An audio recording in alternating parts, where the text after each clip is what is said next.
Ah, it's working. Wait, is it? You working, boy? Yeah, cool.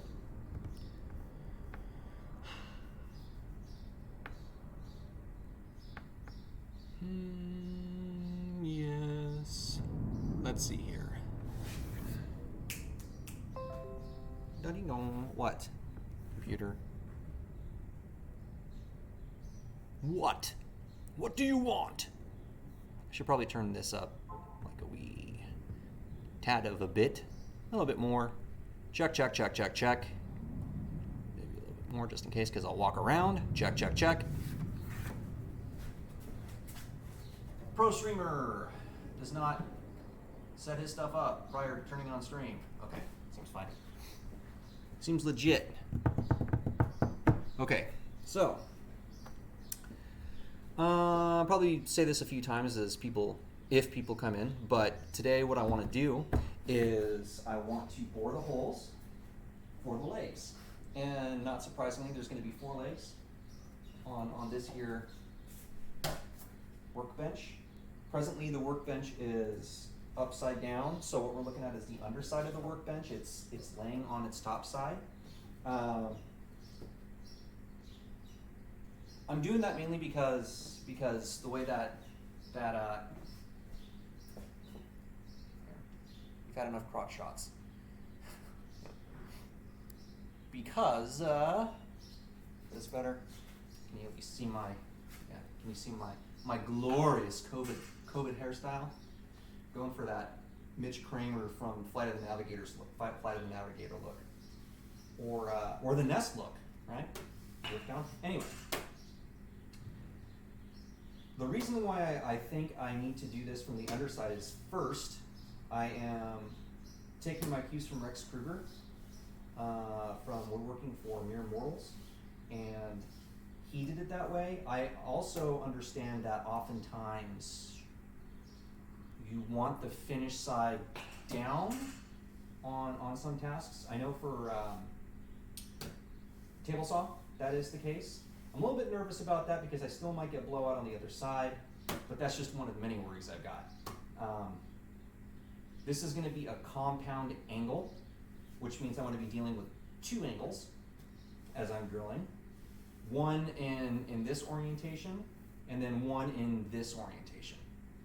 Right, so it's going to be, you can't really see it, I'm going to be going diagonally from, let's say, for this leg, I'm going to be diagonally going from,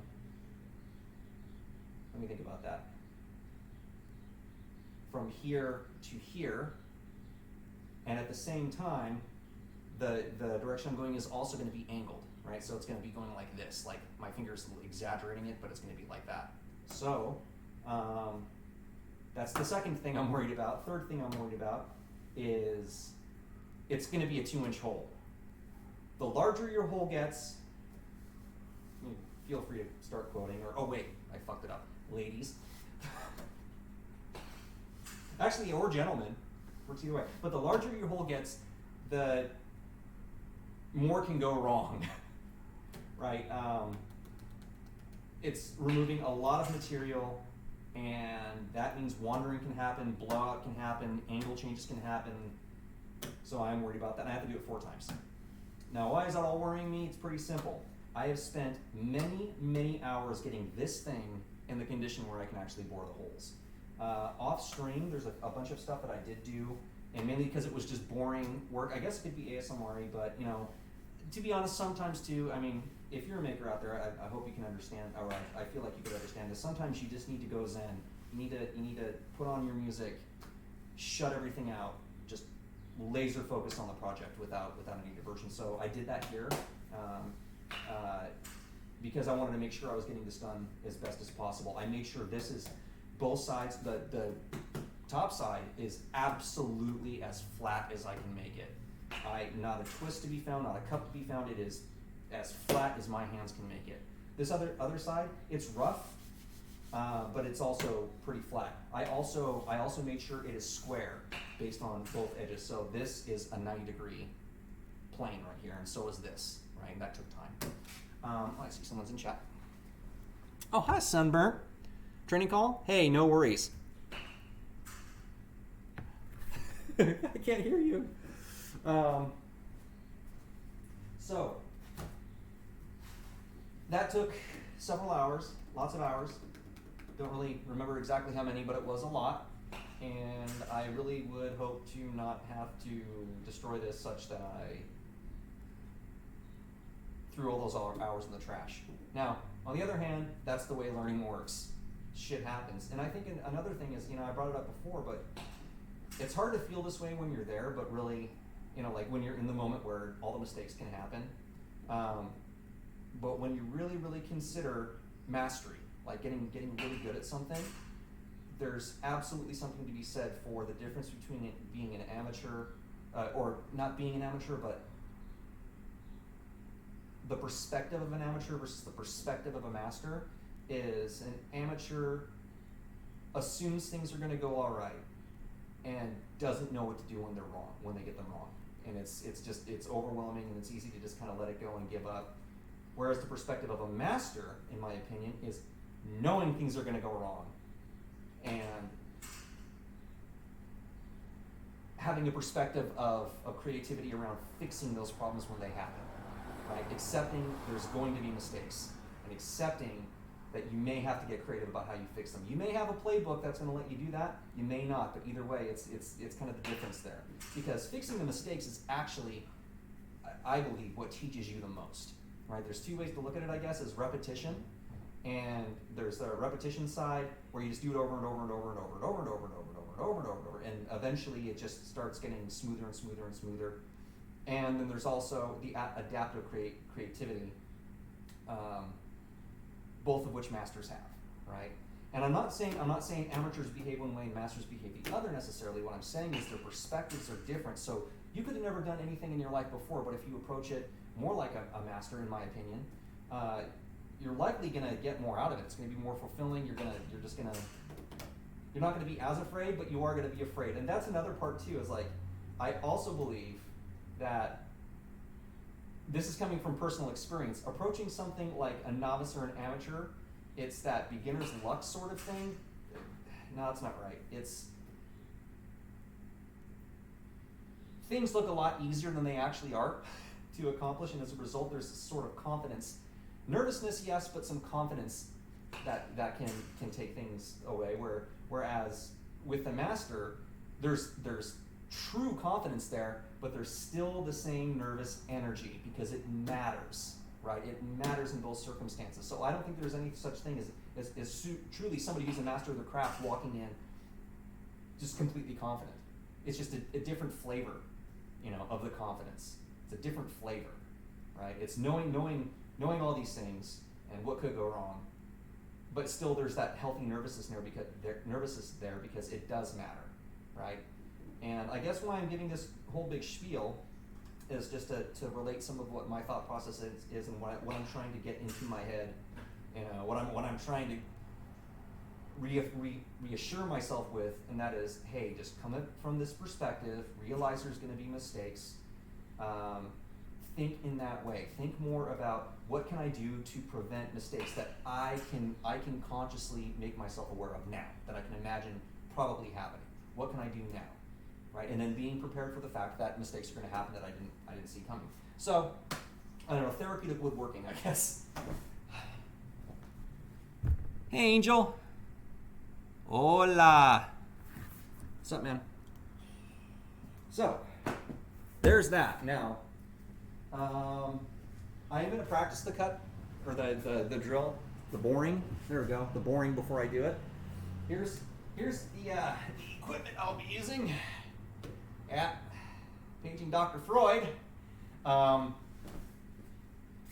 Basically, what I decided to do, there's a bunch of different ways to make holes, right? There's hole saws, and I've got some here, so in case you don't know what I'm talking about, I'm going to show them to you real quick.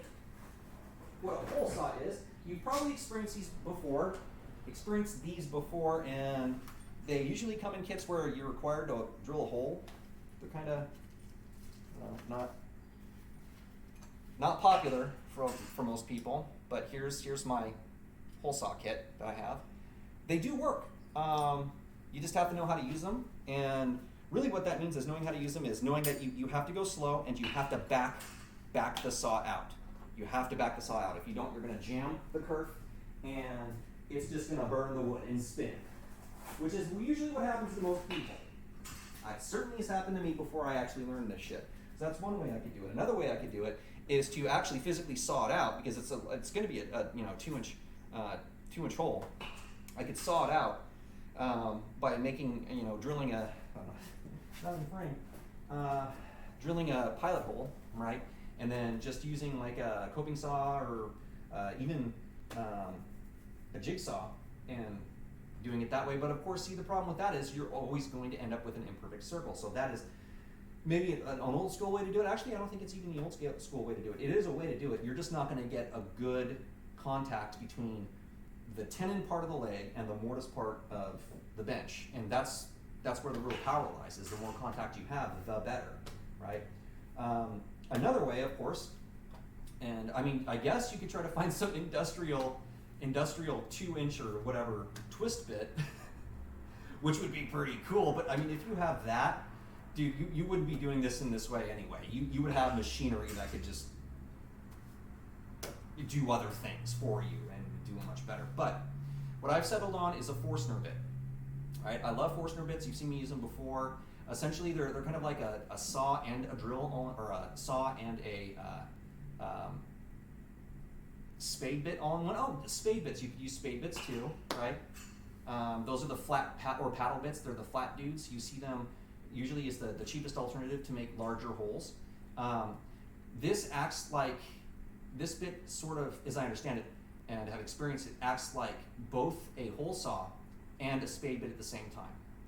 It also has channels. It also has channels here. I think they're called, are they flutes? Right here. That will allow the material to pass through, which means it's far more efficient cutting, which means you're not going to get chatter, which means you're not going to have stuff jamming these blades as they go in, which means makes for a much better hole. I got this extension and I just love it. I do. Because these are going to be, I have to drill through the thickness of this, and where's my hand? There it is. Through the thickness of this, and this drill bit goes down to about there, right? That's how far the what are those called? Arbor goes. I think it's called an arbor. The thing that connects, that's how far that goes. So I had to get this extension because everyone knows that size matters here, right? So when you got to go deep, you got to get an extension. I think Dr. Ruth said that.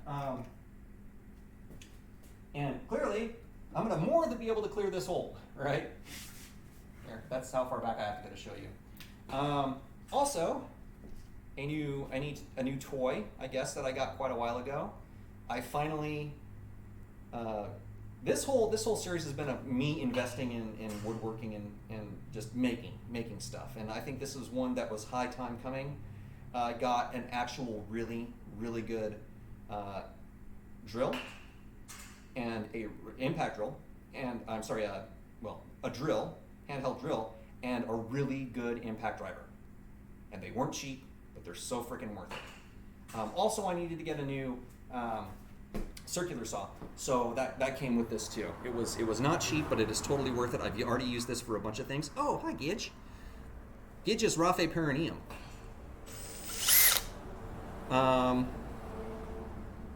Circular saw, because mine was broke, and it really is a super versatile tool. There's a bunch of stuff I should have and could have done with a circular saw. My old one was broken. It's over there right now, waiting for trash pickup day or whatever. And I don't know, I might be able to use it to square the ends of dude here. But yeah, anyhows.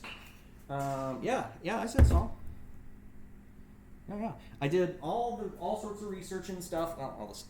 I'm not going to worry about that. I did all sorts of research and stuff and arrived at this brand and this type. Seems that everyone seems to really like these things, and I can't argue any different.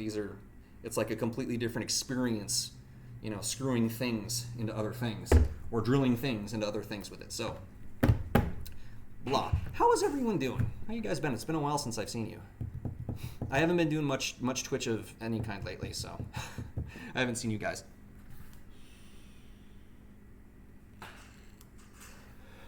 Does that mean you're hungover, Gidge?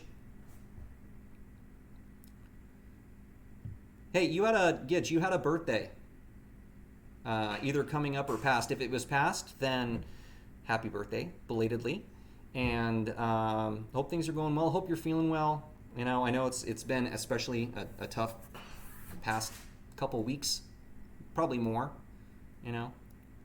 But hey, you're still breathing. That's the universe saying that you're not done yet. Angel with new books and catching up on sleep. That's good, man. Sleep is good. Incubation is good. New knowledge is always good. You and I are kindreds about that. It's like, I need to learn more shit. I need to learn now.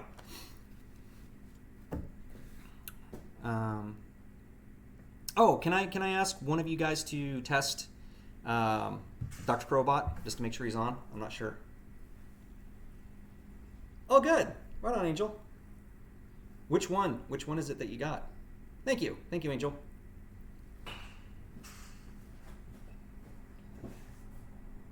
Oh God, I got cat fur all over my Vise.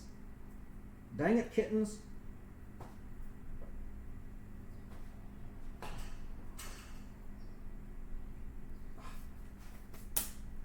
Cat fur covered in 3-in-1 oil. Imagine what that looks like. Oh my God, I just said imagine. How dare. Now I feel like a hypocrite.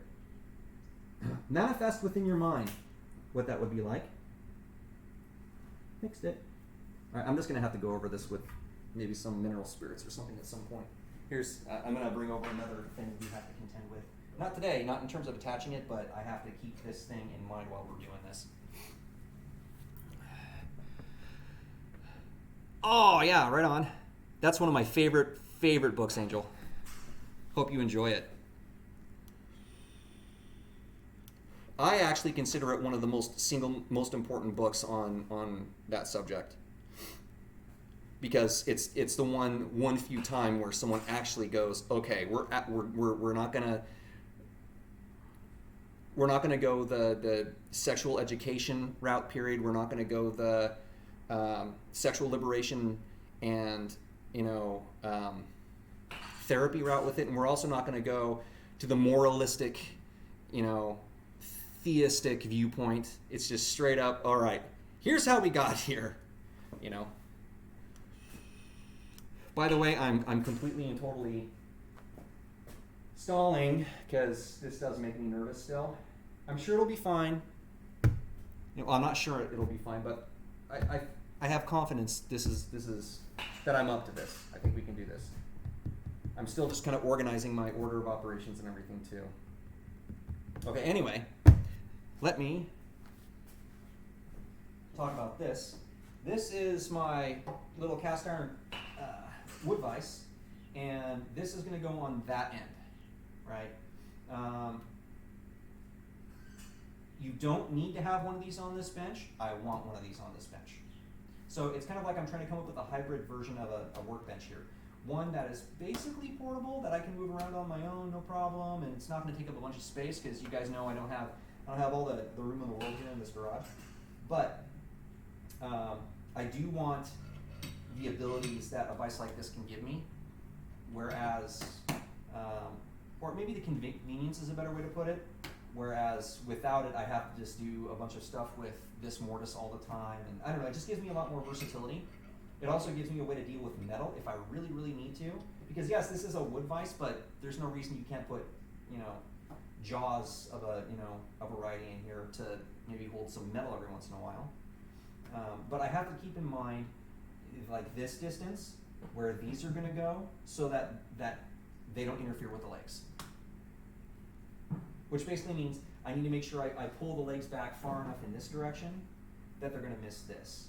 I think Rex uses like 9 inches back from the edge for his plane here. I'm gonna have to probably, and the other part is I don't want the leg situated right here. That's just creates a huge weak point right across here. So it's gotta either be before or after, right? This,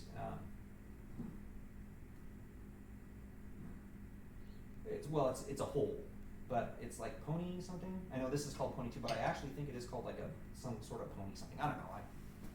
I'm a newbie. I don't know about the lingo. All right, guys. No time like the present, I suppose. All right, so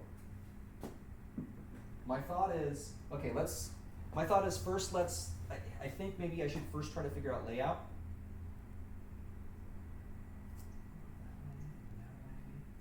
And then that way. I should probably figure out layout first and do some cartographic work on this top, figure out where everything's gonna go. And then I think what I'm gonna do is practice drilling that hole and see how it works, see how it feels, get a sense of it. And then we drill the holes. And honestly, for this stream, that's my goal. I wanna get 4 holes drilled. That's it. I'm not gonna work on the legs yet. That's a whole other layer of terror I'm gonna have to deal with. And it's mainly because once I get them going, I wanna get them all the way through. I have to do that. I might as well explain it now. Sorry, it's a lot of talky up front, but I feel like it's been a long time, and I want to let you know what my thoughts are and what I want to do with this and where my fears are and so on. But I have to. What's going to end up happening? Let me grab one. This is something else that I did off stream. Guys, move you out of the way. That is one of the legs. In its rough blank form. It's not going to be a straight up, square, cuboid thing here. But what I need to do is I need to do a couple things. So first of all, what I did is I glued two 2x4s together so that I could ensure that I have enough clearance up here to make a 2-inch circle. And then from that circle, I'm going to cut it down, right, to somewhere near the depth of this, right? Because it's gonna go here. Maybe I can do it here. It's gonna be poking through, here. Just imagine it kind of going through at about, an angle, right? So I need to make sure that I have enough that I can basically make a peg right here. Formally known as a tenon, right?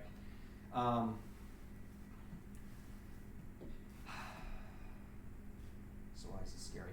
It's scary mainly because I've never done anything like this before, so it's fairly unknown, but also it has to be really, really, really tight, okay? And tight as it stands, but once I get them in here, that's not the only thing that's gonna hold this down.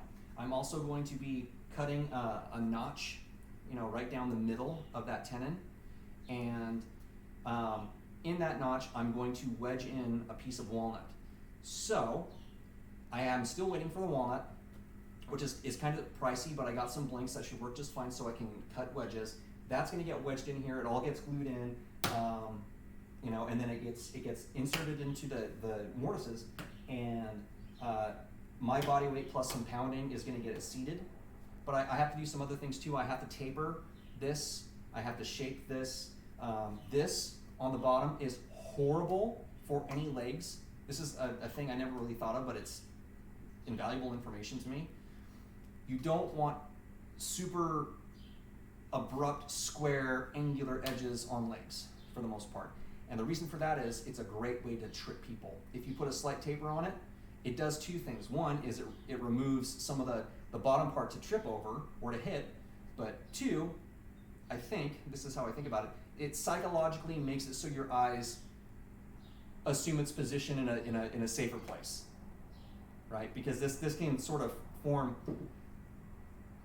an illusion about where this boundary of this piece is and this boundary of this piece is, so it's easier to catch your foot on an edge, right? Because if you think about it like like a circumference, right here is where your brain, right here in the middle is where kind of where your brain is going, oh, that's where the boundary of this is. When in reality, there's an angle that pushes it out even further because this is a hard edge, right? So it's very likely to catch.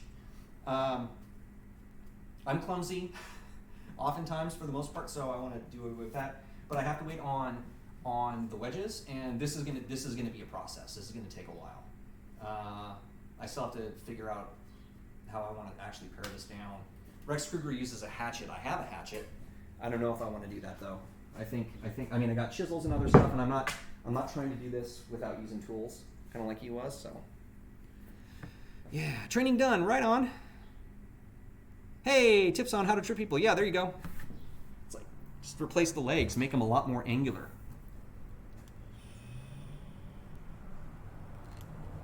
Easily done. All right. So let me wait for the Amazon guy.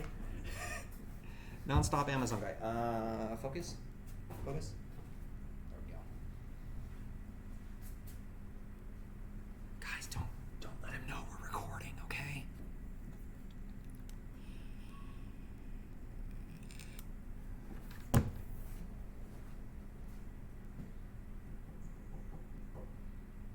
I don't know if that's for us or our neighbors.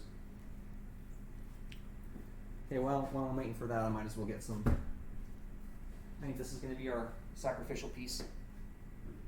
I also wanted to check to see if I have a bit of hardwood.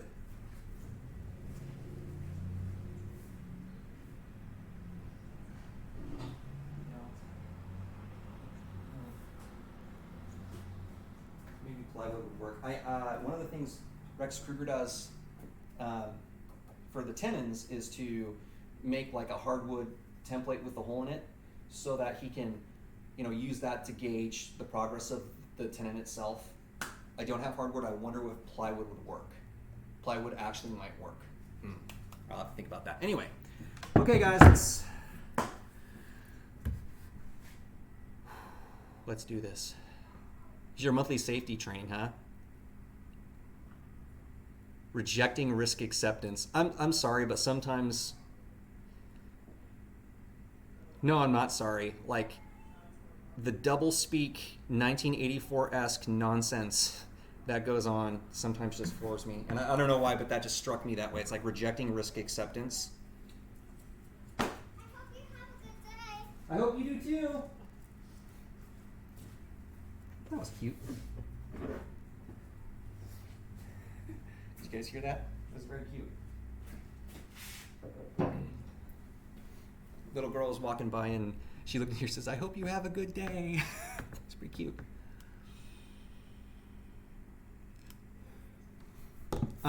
Angel?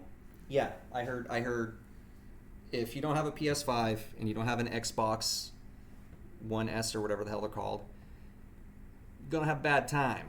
I mean, the footage that I saw on a PS4 was like 15 frames per second. Oh, you have to lead it. Oh, gross sunburn. It's like, why can't you call it, don't let people hurt each other or themselves? Because that's the idea, isn't it? I mean, it's not, it's the longer title, but I mean, like, why do you have to have, why do you have to flower things up, doublespeak, euphemize, and all those kind of things? I'm kind of shedding a lot of this shit, and I'm working on myself an awful lot right now, which is great. It's definitely paying off, but I mean, some of that is just me remembering, okay, this is some of the cult-like shit that, despite myself, I was brought into and had to buy into, even though I knew it was bullshit. Okay, so, tools I will need. I will need my protractor, my little cheapy protractor. I will need my not-so-cheapy double gauge. I will need my favoriteest pencil of all. I will need, what else will I need? I'll need a straight edge of some variety. You know what, I think I'm going to use my Framer square for that. So I can try to catch 90-degree angles.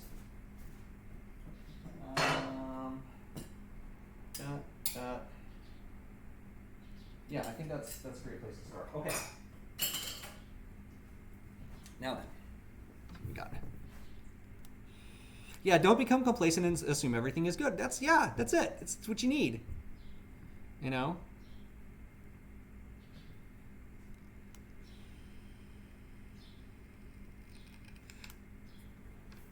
And I mean, it's more of a. This is actually a really good topic for what. Well, not necessarily what we're doing here right now, Sunbird, but it's a really good topic for the shop in general, and that is. There's a lot of dangerous machinery and equipment that you work with when you want to be a maker, and almost invariably, if you're going to get hurt, it's because you're complacent. And almost invariably, complacency happens when repetition happens. So if I have to cut 60 pieces of wood identically, that is absolutely the most likely time I'm going to hurt myself. If I have to do one cut, very, very, very unlikely I'm going to hurt myself. And I got to imagine, Sunbird, like working in the battery industry like you do, that's got to be a thing. It's like, well, I have to install 57 batteries into this bank. That's going to be the time you're going to probably shock yourself, right? And it's a very real thing. It's almost like you got to come up with your own way to be able to recognize that and your own strategy to respond as a result of it. You know what I mean? It's like, well, and that's the hard part. It's like everyone knows, like, well, I pay attention. I'm not going to cut myself, shock myself, burn myself. But again, it's that time when you go into automatic thinking, when your automaticity kicks in. So it's like, okay, how do you prevent yourself from going into automatic thinking, or how do you recognize and protect yourself if you know you're not going to be able to do that? So this is one of the reasons why it's like, wear safety glasses even if you think it's dumb, for that. Like, I'm just going to make one cut because automaticity. So, oh, hey, Entropy. How you doing? Because it's rocket fuel. Yeah. Do not drink the rocket fuel unless you want to have a really good time. Let me take get a general idea of our distance here. And this I'm going to be insetting, right? So I'm gonna, once I cut this off, I'm gonna make it so this is a nice flat surface, and it's going to be inset. So this is not going to be exactly the placement, but it's pretty close. And I see here clearances to here. So let me find out. I need to find a smaller ruler. Let's use the stair rake. So I can figure out now. Rex, I believe, goes 3 inches. Let's see what that looks like for me. Because I want to use his angles. Other than the diameter of the wood, I may have to account for that. I think he goes 1.25 inches, so I might up this to like 3.5 if I can. If I go here, that puts the center right here, which isn't great. And it would need to go deeper to maintain the angle, which would definitely foul on this. So I'm thinking I probably should go behind this, behind the mortise. Any of you makers, if anybody has woodworking experience or anything, I'm absolutely open to advice here, because I'm having to fake it till I make it for the most part on this right now. This is going to be counterbalanced. This is going to be good. This is going to give me more leverage. In some respects, having it back here as compared to right here as well. I mean, the closer you get the legs to the edge, you get more stability. But if you start bringing it towards the center of the mass, you get more strength, but less stability on the ends. So if you went, we'll call it 1 inch. I need to.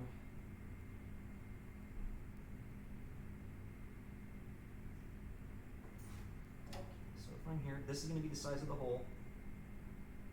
But here, and that's awfully close to the edge. So if I were to, I don't think it's geometric. In other words, like, if he was boring let's say a 1 inch hole, and I'm boring a 2 inch hole, I should double my dimensions. I don't think that's the way that this is going to work.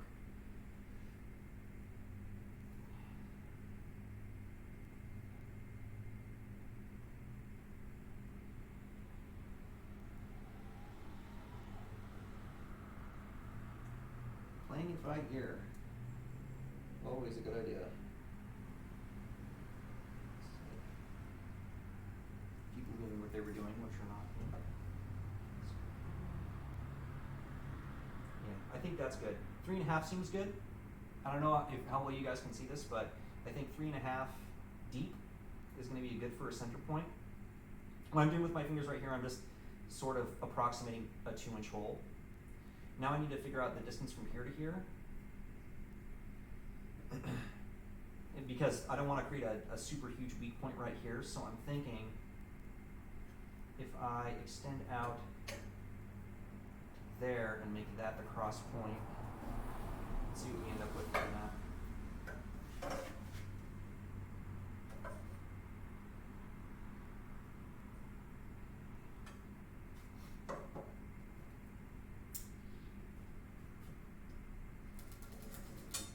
That was kind of bold of me.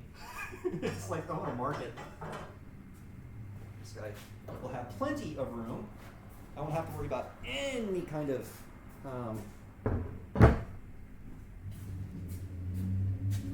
obstacles. I'm thinking of a different word.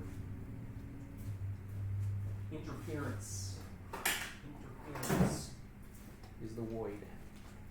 Let's see what we got here.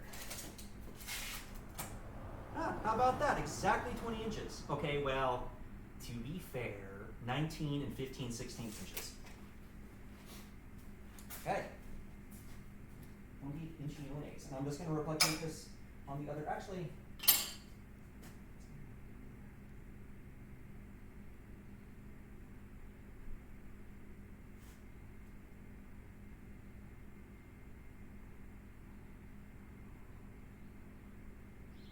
I'm thinking about center of mass and stuff. So right now center of mass is right about here. I have that over there, it's going to shift it over this way, which means I'll need to create a lever, which means I probably should make this shorter. I don't know mathematically by how much though. Let's see what you guys have to say.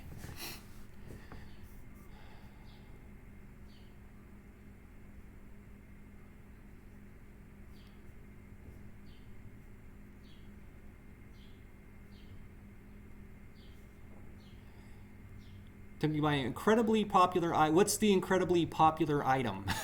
Entropy.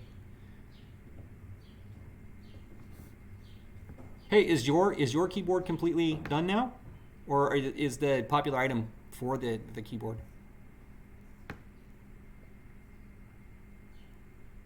You got the man? Fucking sweet. Was it at least a good one insulting me or something? As opposed to, hey, you want to be famous? Oh, PS5. Oh. God, it's just, everything's like a nightmare in terms of tech right now. Everyone's just completely like they forgot how business wants to go or needs to go. It's like, make product. Put this distributor that knows how to do product. You know people like this shit. Make a whole bunch of them. Your artificial scarcity is stupid and turns people off. Want to be famous, bot?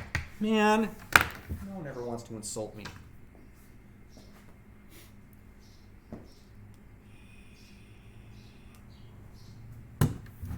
Shit. Okay, anyway, keep your head in the game. I think,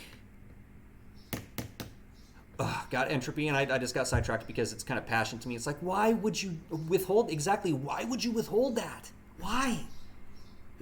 COVID fucking lockdown. Next generation consoles. Cyberpunk 2077, which I've been playing. It's got bugs and stuff, and to be honest, guys, I'd probably give it a 7.5 or an 8 out of 10. Maybe more like 7.5 right now.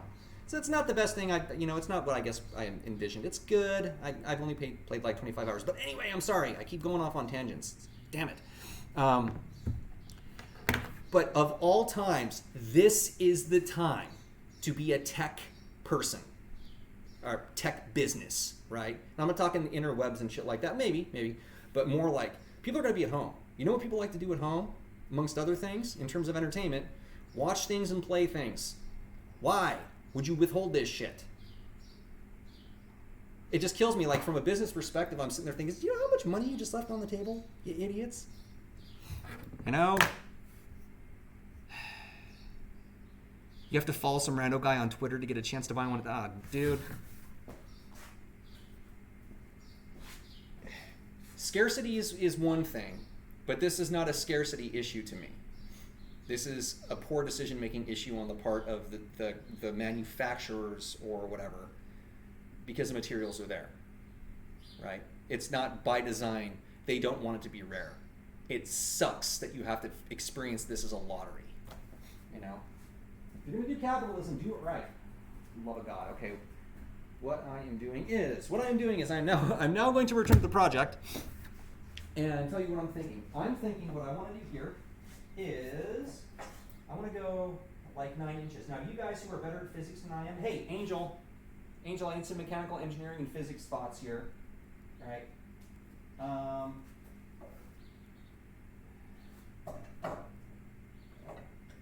And I know, you got the physics part better than the mechanical engineering, I assume.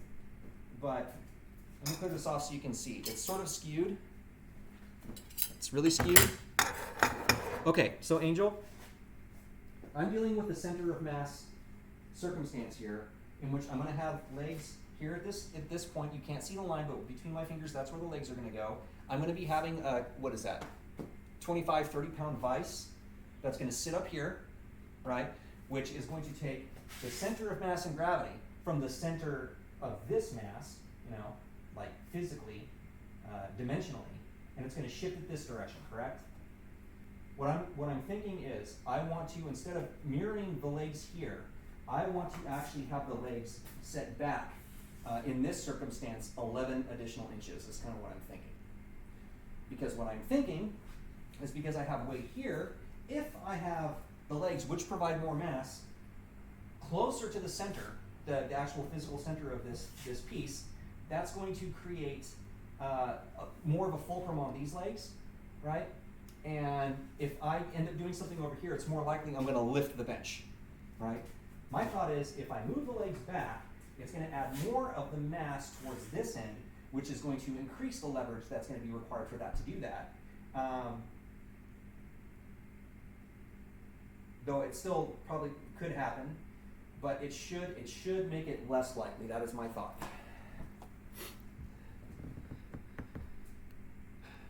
So what do you guys think? Am I off my rocker thinking that way? And the 9 inches, I just am copying what Rex Kruger did. I have no idea what distance it could be. I'm sure you could probably calculate it. I have no idea how. It's going to be placed down. It's going to be oriented 180 degrees in this plane, in this direction, right? So what we're looking at right now is the bottom. The top is going to be here. Just imagine this flipped.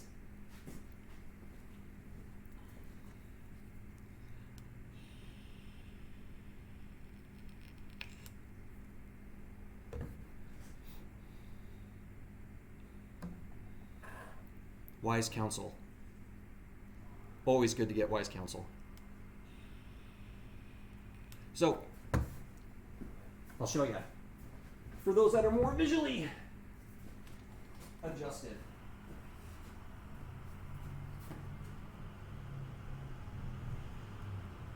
Legs. This is what it would look like if I had it up right now and complete.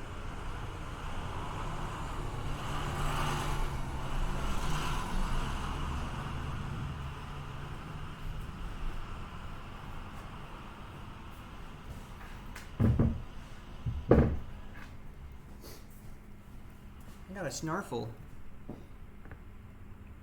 It's California cold right now. Would you guys like to know what California cold is? I would. Feels like it's warming up though. 55 degrees. That's California cold. Man, I grew up in the Rocky Mountains, and I'd probably be in shorts and a t-shirt with 55 degree weather. Much like, Gidge, where you live, yeah, it's like 55 degrees. It's summer. What the hell are you talking about?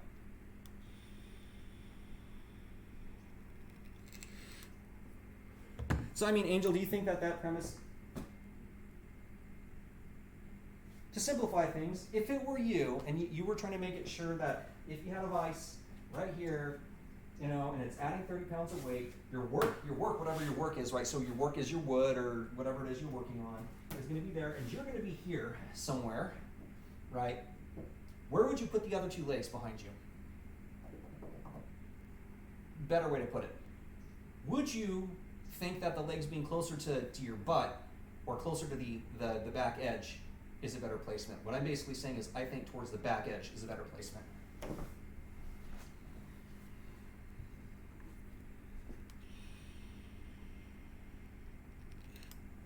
And I just really want to be sure of this, as sure as I can be, before I actually start cutting into things. I'm settled on where these legs are going to go. They got to be right here.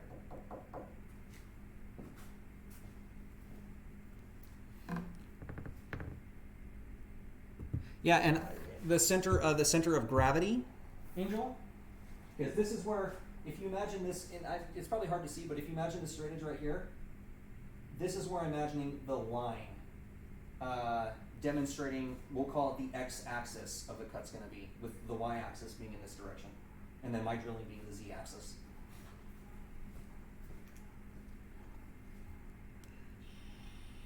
And listen, man, if something goes wrong, I ain't holding you accountable for the shit. So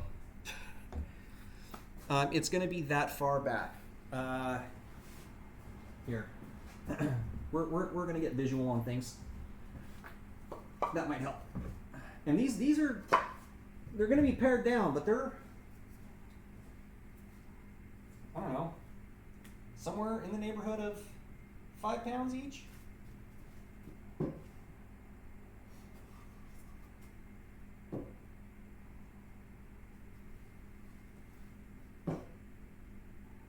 And this is not exact placement, of course. It's just sort of approximate. Actually, this isn't.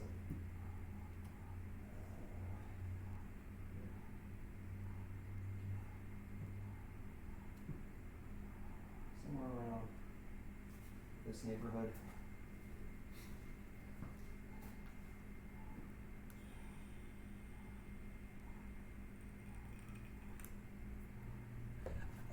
Tippage in which direction?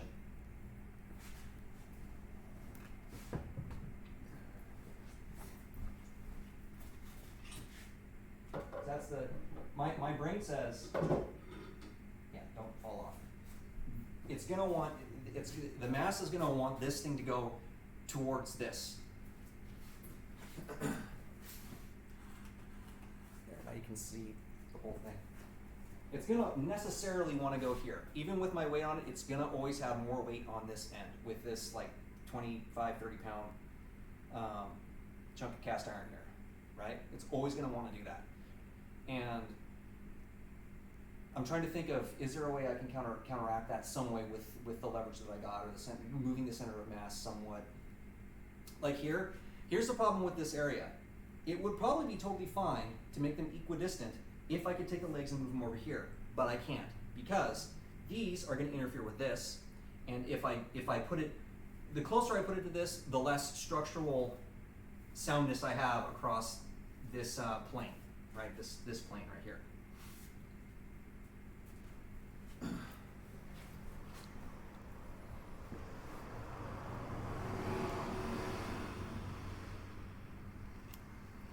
Let me, and I think that the skewage might be doing some stuff. So let's see if I can't get this closer to, there you go. That's I think better. Trying to make it a little bit more orthographic.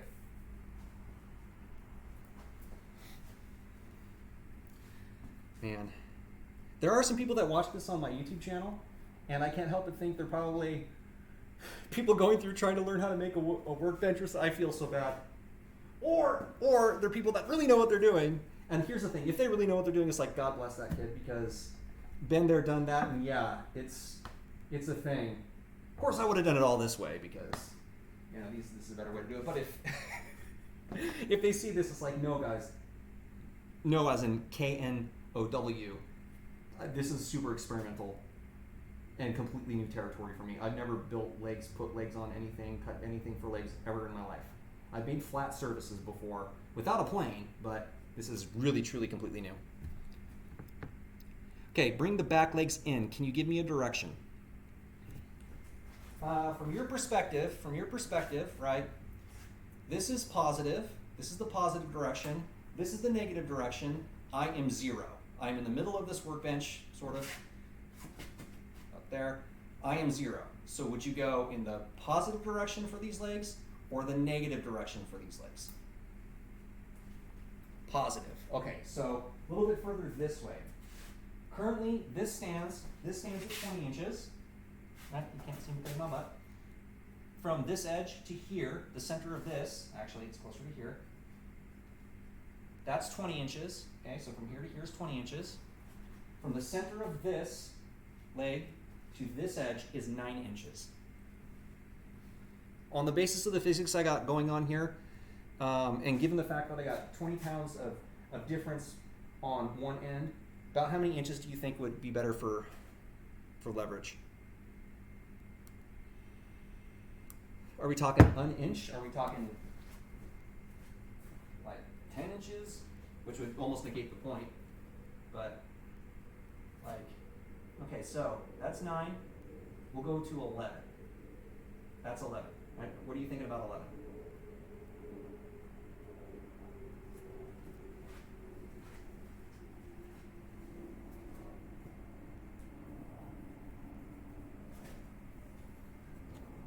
And also, again, Angel, I'm not trying to like put all the pressure on you. It's just more, hey, more minds is usually better, and ultimately, I'm responsible for the final decision and shit. So, I know it. I know you are, sir.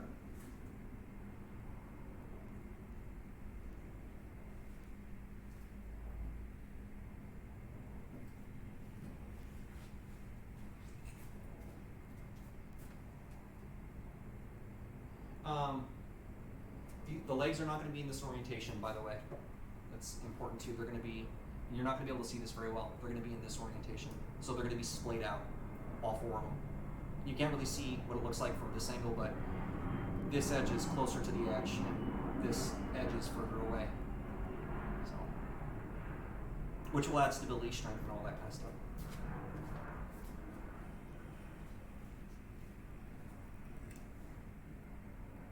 $10 inch? So 1 inch back from here.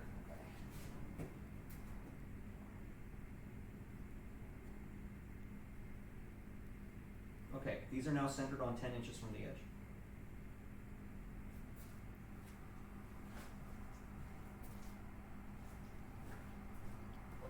Actually, I don't know. That might be okay. We're gonna have to take a look at this because I've got a little collection of knots right here that may physically necessitate I move it.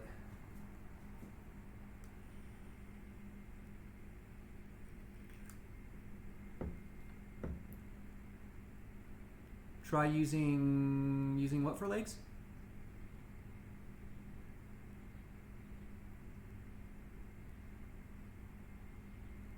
Okay, I'm trying to.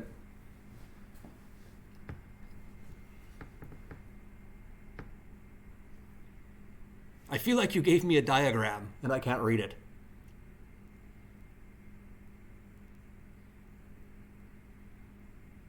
Yeah, carat. I think it's C-A-R-A-T. Not that it fucking matters, but. Try using carat for the legs. I don't think carats will work. I will show you what has me a little consigned.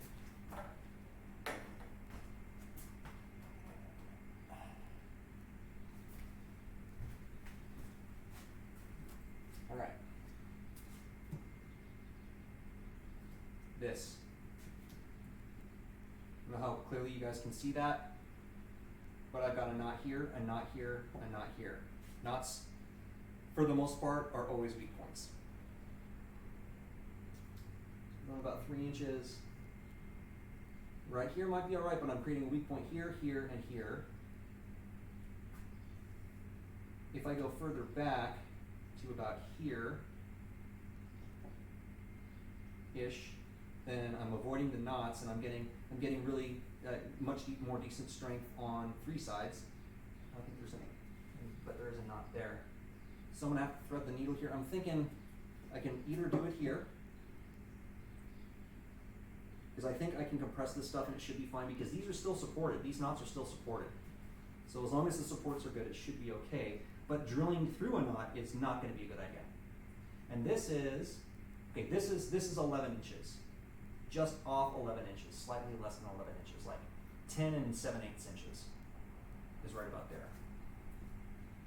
So in terms of the woodworker in me, that's probably where I'd want to put it. Somewhere like that.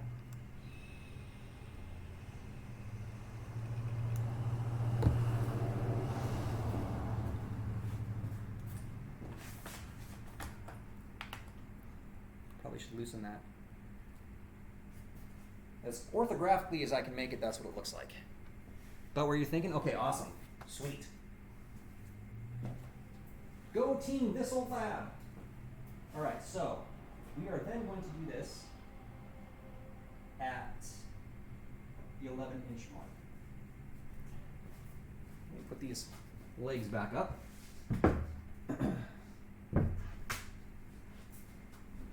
So as to not damage them in as much as we can, in as much as I can. Own your shit, Crotron. Okay, so 11 inches back.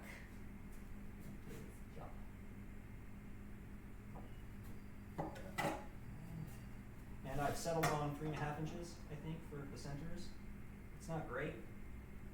I might think about that a little more. I want to know what the distance between the centers on the legs is really going to be. I don't know if I trust that side. The back there as much as I trust this side. Oh yeah, this is a longer edge.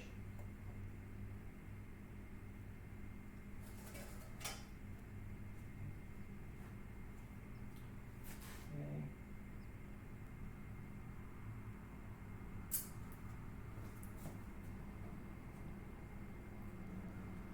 There's still a bow in here. So, I'm going to try to do a little trick here.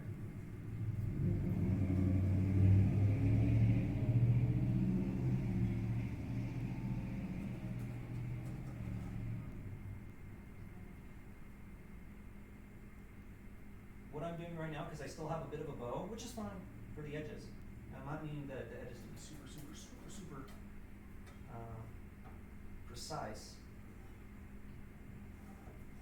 And so what I'm doing is I'm finding the average of the bow and canceling it out by basically taking the measurement from both sides and then joining the 2 points right in between both those planes. So I should have marked that deeper.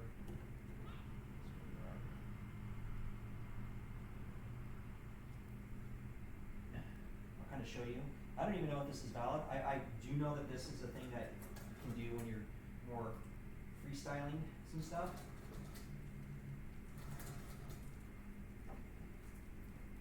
Alright, I will know which one I need there. That's good. How about this? Let this do the same thing? Yeah, ever so slightly. So I'm gonna do the same thing here. And then I'll show you what I did. This one's much crisper though.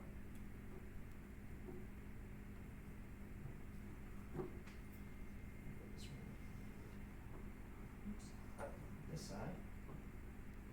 And this is still not going to be like perfect or anything. Such are the ways of the universe. I'll do it from this side.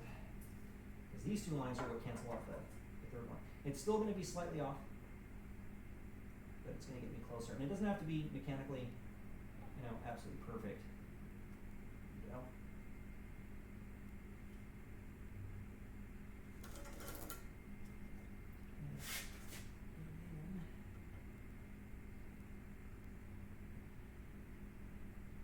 But this will approximate.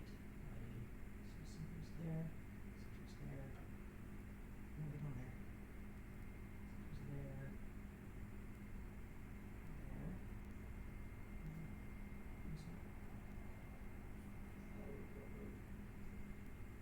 painstaking. Oh, you know what? You need to do the thing I need you to do. Just mark the centers.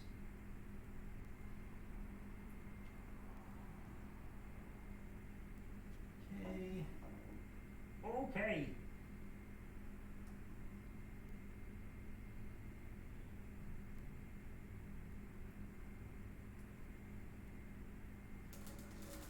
Zen and the Art of Idiocy. Good. Gut.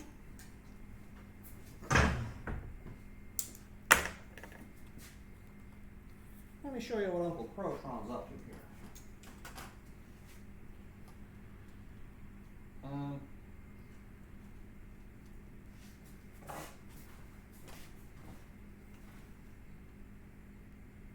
All right. So because there's still a slight bow in between both sides, which I know about, I just don't care. I don't need to worry about it all that much. Basically, I took one line from this end to this end, and then I took a line above it from this end to this end, and a line below that line from this end to this end, which gave me this diagonal thing, which sort of allows me to take the triangle and one of the shortest leg of the triangle, split that in half on one end, split that in half on the other, and basically give me an average of those two geometrically, right? So this middle line, let's see if I can get you to see it. There's a line in the middle there, right? That's actually the line I'm going to be drilling. That's going to determine my center. It's from there.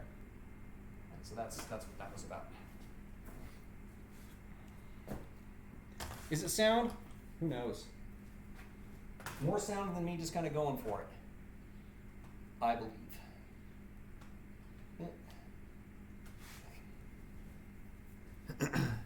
Square distance when sticking stuff on? Really? Jesus. Jesus! Hey! Well, Angela, you might as well give it a shot. You know, you got the game, you got the stuff, give it a shot.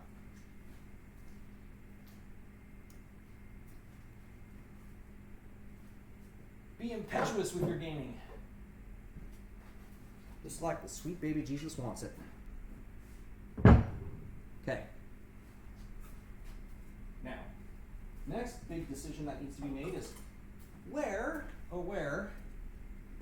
my center point going to be? So that is the 3.5 that I sort of decided on already. Let's see how far back this goes. Okay.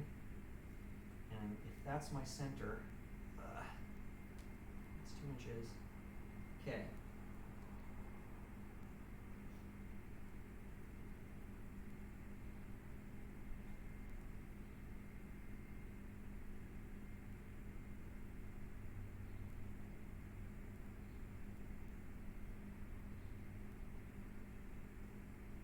I think I want it, so it's going to straddle this board right here. I need to move that back ever so slightly. Well, not ever so, it's a decent amount of movement. So we're looking at what? We're going to call that 3 1/4. Okay? 3 1/4. 3 1/4. Here, it's up there. Still want to write 2 inches. We're going to hole through here, 2 inches. We'll put that here, which would give me a 2-inch clearance. Because I still need some distance between here for stability, right? Same thing here. It's about the same. Here, 2 inches. About center there, about 2 inches. Okay, yeah, I think that should be all right. We're gonna give that one a shot. I think that's gonna be okay. See, right now it's just pencil lines. I can always move them. What? You got an OP gun? I don't have an OP gun. All my stuff sucks. Wah.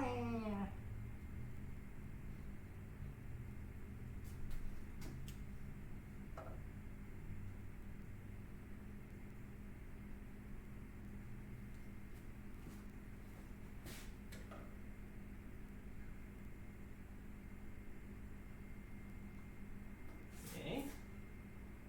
Yeah.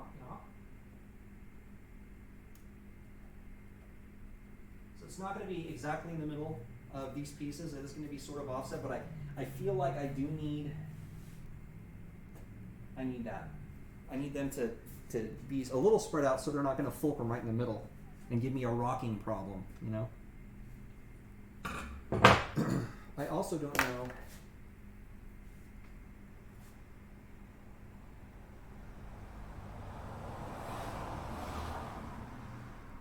about that angle.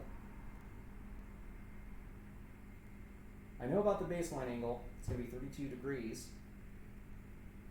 But I don't know. Okay, I know. Here's what I'm talking about. Let's see if I can show you. Now, the next thing, I've got my centers marked right here for my I'm doing little finger drums here. The next angle is going to be in relation to here, right? It's going to be what angle am I going to be drilling into from here? And in this circumstance, this is going to be going to here, right? Because the legs are going to be going up and out this way, which means I need to figure out the angle in this orientation. Look at this.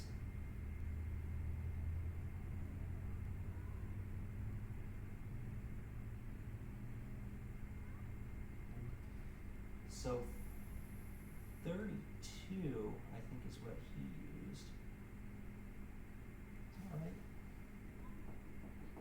I might have to look that up again. Let's just see what that looks like.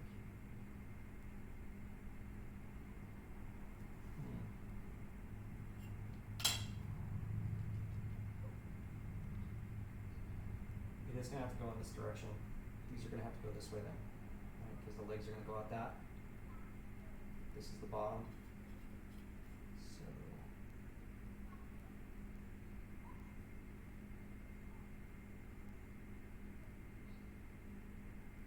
don't know why I'm doing it that way.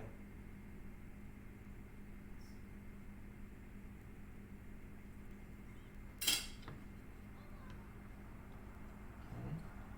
So it would be like this, right? I'd be drilling in this direction.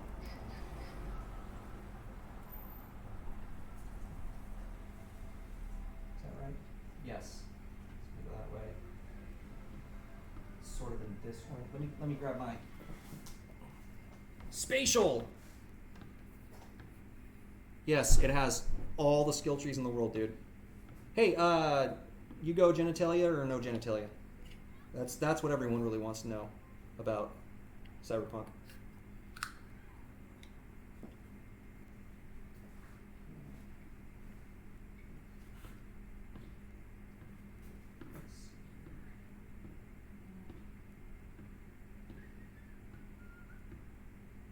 Oh, I'm doing this from the wrong direction. Okay, that's about 15, and 32 really should be 68 on this side. That. I made that way too.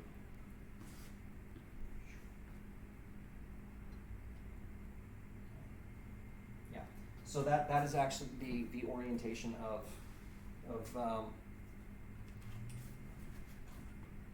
cameraman it a little bit.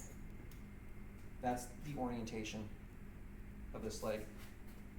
Right, so imagine the pokey outy thing right now. That's a leg. That's an analog of a leg.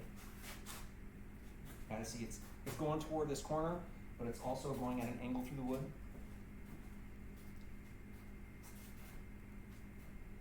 Right?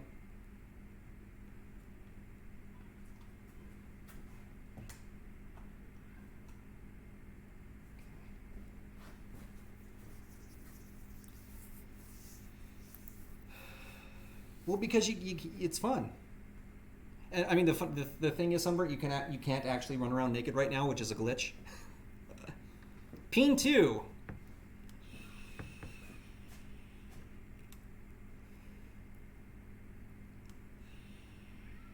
Oh, I just spoiled it for Snowfall.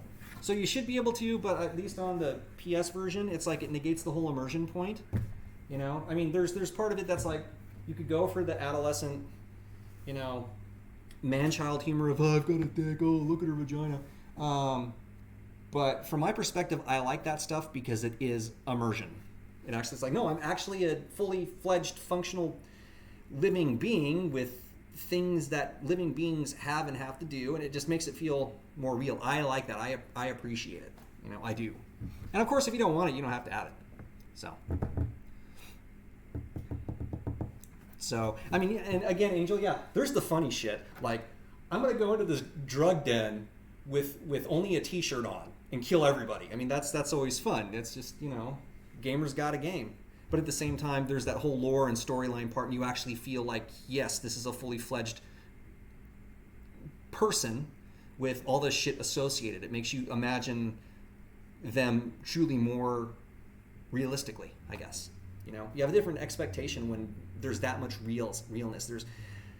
If I'm gonna get psychological about it for a second, it gives them vulnerability rather than making them an avatar, I guess is the way I would put it. Oh, I kicked you. I'm sorry. Did not mean to kick you guys. This looks right to me. This is giving me the yes, Crotron vibe. This is what it should be doing.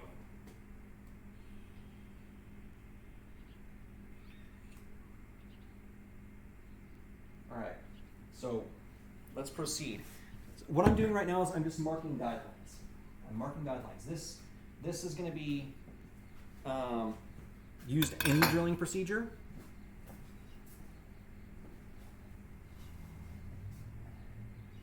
Hey, every once in a while a human's got to have naked time.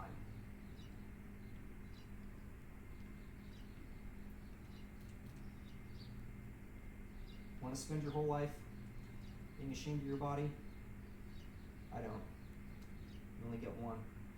And for the most part, it serves us pretty damn well. Sometimes you got to honor it with naked time. I'm going to come back with a ruler and darken that. Okay, so yes, I'm going toward this inward thing. You guys can't see.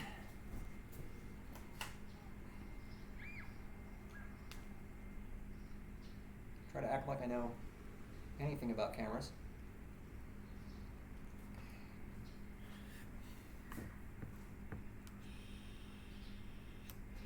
Well, think about it this way, Sunburnt. Nice, warm, super warm, or warm to hot bath. That's more how I see it. I don't think it's not, And I had two thoughts there. One, it's like, you don't have to be cold, but the other part is it's not always sexual. It's just being you and being cool with that and enjoying the fact that you are you and that this feels good. Not necessarily, not in like a sexual way necessarily.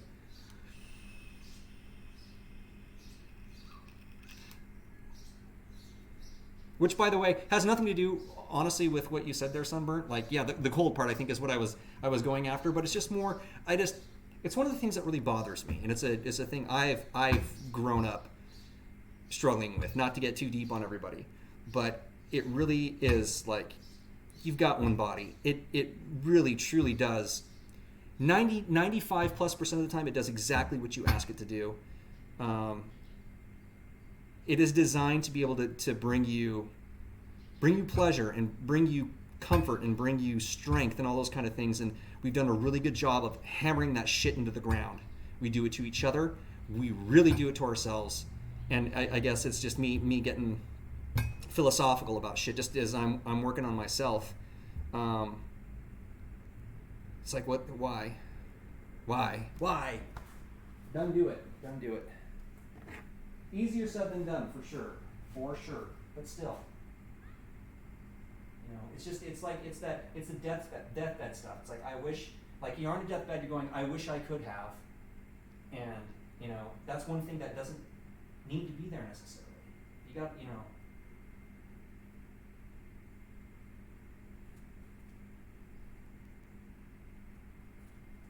got the opportunity to have one less regret.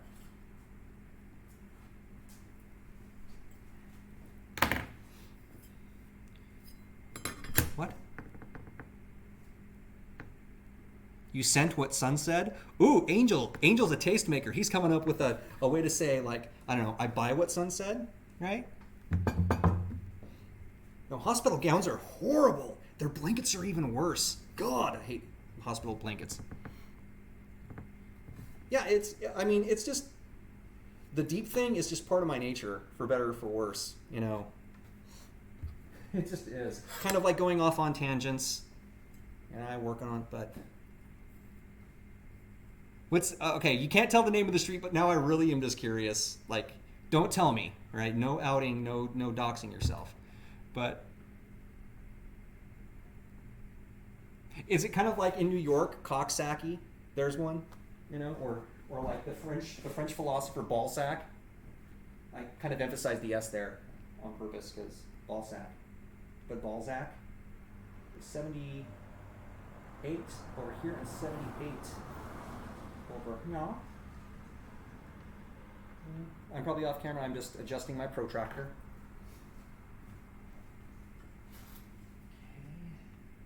Okay. This orientation.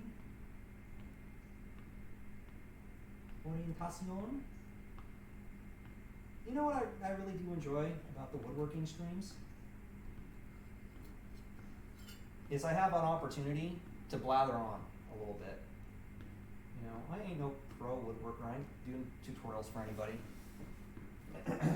So that's some pressure I kind of take off myself. When I was doing video game stuff, it felt like I had to just perform a lot. Like there was expectations of performance. Whereas here, I think, you know, yeah, I've got expectations for myself. I want a nice functional thing here, but at the same time, I really enjoy a much slower pace and the ability to just step away and talk to you guys about whatever we're talking about and not feel bad about it. As a matter of fact, that helps because it gives me time to think of the next move, you know? I'm like, okay, that's completely off. But my, I fucked that up. I definitely fucked that up.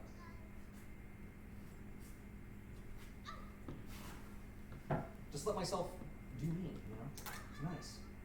Let myself do me on stream.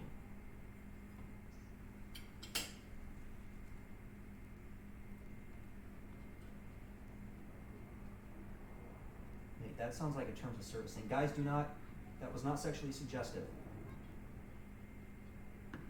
Okay, just to double check. What even the fuck did I do there? Oh, it's because it should be 68, not 78.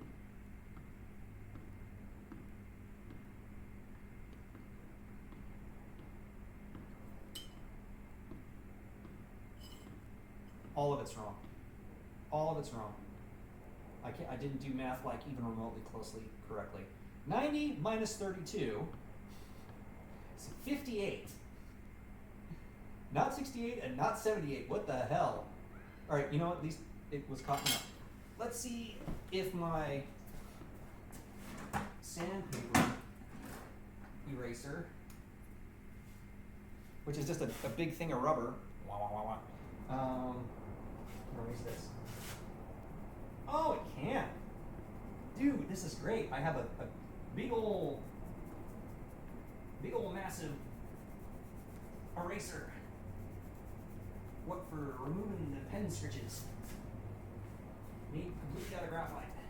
Make it more like a pencil, I suppose. Look, I'm a sketch artist.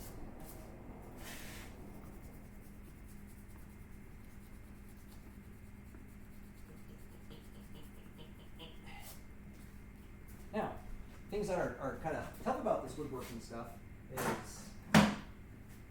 the production part, all of this, cameras and such. Because I can't really, I don't know, I don't think me adjusting cameras all the time is fun for me or for you, but at the same time, you guys get to see more shit if I do that. Like right now, you can't see much. Come here. There you go.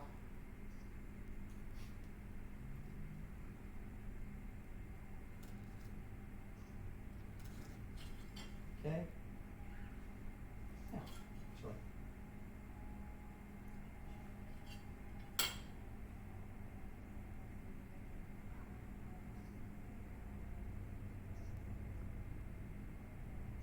I know one of the ways that some people do this is they find their lines here and go straight to the corners.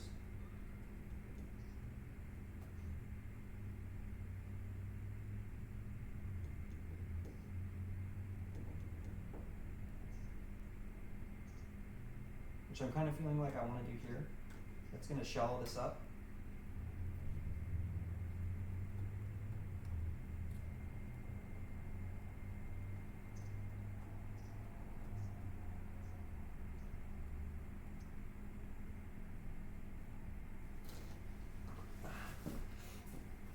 I'm thinking about it.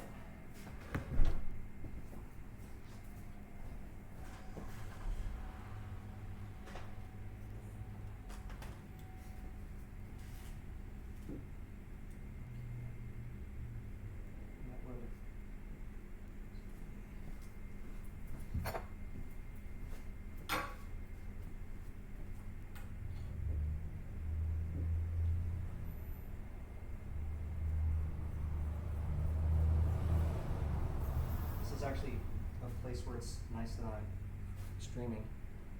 So there's that. That's the angle we're sort of looking at there. But that really pushes this out. So I'm thinking that room narrows it in.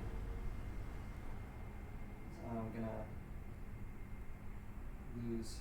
So this way I get more this direction stability. This way I get more this direction stability. I just feel like 32 inches or 32 degrees might be too. I kind of like what I had before with the 68 degrees actually.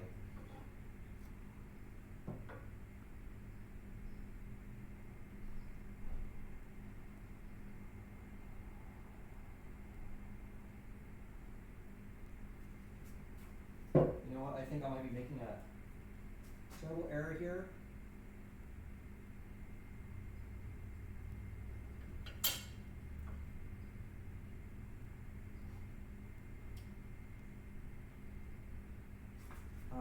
Here, maybe you guys can sort of see what I'm looking at while I do this. All that stuff that needs to go to a new home because it's all broken, so someone can recycle it and stuff. How I do thing. There we go. You up a little bit. Tilt you over a lot. This from this side, maybe I can. See that. It's gonna be sort of tough. Just about there. Having good. I think that's about 15 degrees. Okay. I'm gonna try to maintain this orientation and move this out of the way.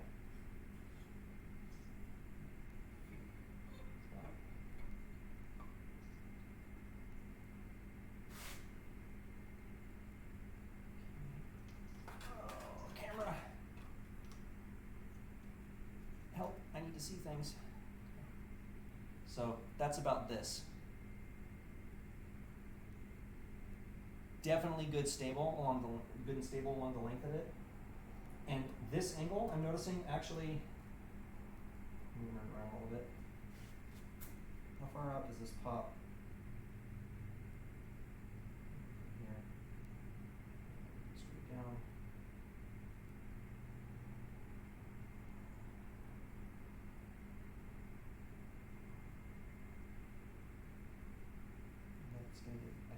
I can shave this down like crazy on the edges here. I need to think. Sorry guys. And this is a pretty slow plotting PLODDING thing. But I definitely need to put the thought work in now. Which is why I figured, yeah, this should be fine for an entire stream because I need to put in the work now. So our center is approximately there, and our angle is there. Okay. So look at that. Come on, baby. That's all cocked up.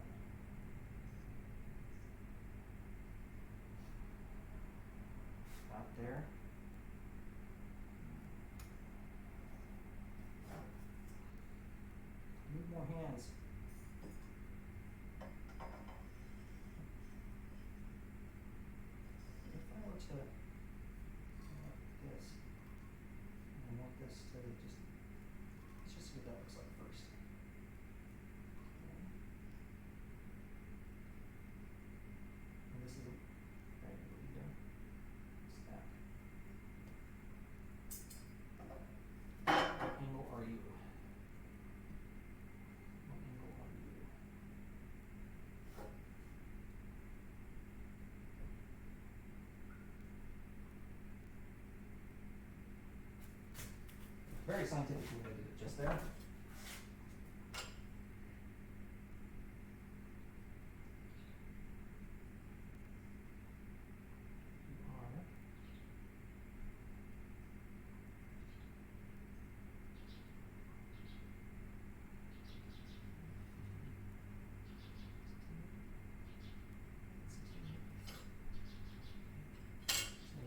This angle here, which is approximately, if this is 78, I'm gonna laugh. No, it's just kind of in between, like 75. So that would be a 15 degree, 15 by 15. This is what I'd be going for here. And this here. Thank you guys for being patient with me on this. Having to do a lot of brain dance. Brain dance, that's from Cyberpunk.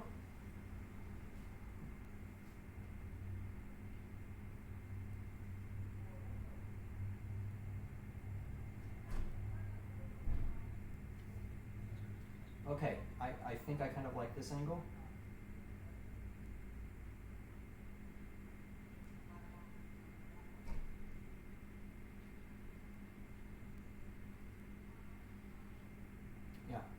I mean, if it's a mistake, it's my mistake, right? But I think I kind of like that angle.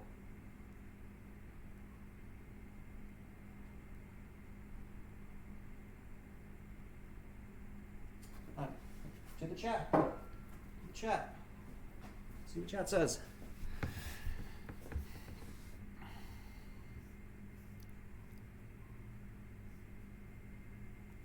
Dude, meme. Memes are required. Angled threads on 3D prints are strong, huh? Sweet.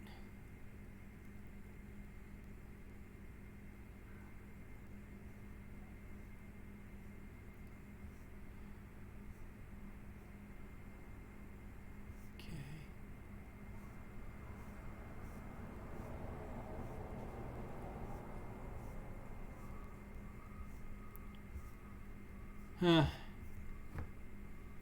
Maybe I should try to send this to Rex Kruger when I'm done and be like, okay, this is what my brain did. I hope it's okay. Yeah, I think I'm gonna stick to 15 degrees.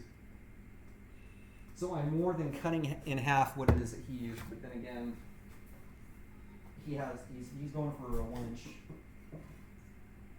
10 and like a. Basically, he made his legs from one of these, and I more than doubled it. So I guess that would make sense in terms of the angle, right? That's what I'm going to go with. That's going to be my logic. Nice logic, nerd. Okay, so must erase old lines so I cannot confuse myself. Must say so at least 87 more times in a row.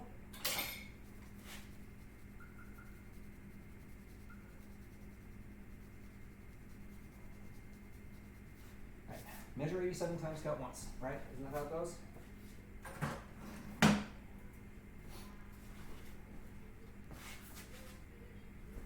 Put this over here. Cutting a recess to seat the legs. No, I am going to be cutting mortises, right? So it's just going to be a hole going through. And the idea behind it is there's going to be a hole here and a hole here, and they're going to be angled in that direction. No, in that direction, right? That direction. Yeah, they're going to be angled in this direction. And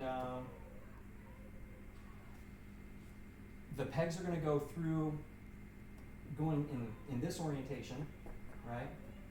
And I'm going to taper them off, so the only thing that can happen is this bench can hold on to them tighter and tighter and tighter and tighter and tighter. So it's tremendous mechanical advantage. Gravity's doing all the work. And they're going to be glued in and everything, but gravity is the thing that really seats them in there. This is how they used to make chairs, stools, tables, and stuff long time ago, because it had no option other than to hold on stronger over time.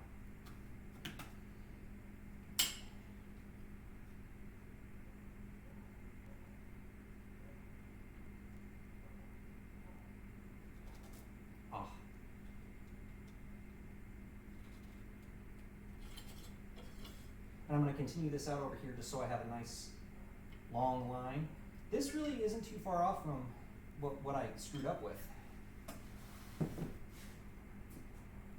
which is nice. You guys can see again. I'm going to be right back over there, so I'm just marking out this angle on the other side, the caddy corner side.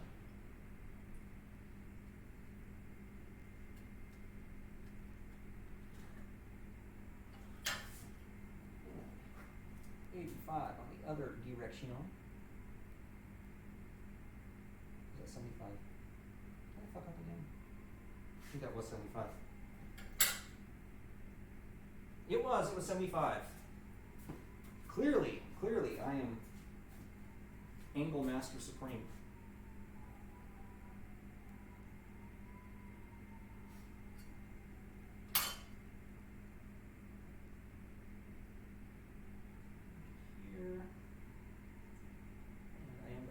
All these one more time, especially given the fact that I screwed up the angle, what, 3 times? Center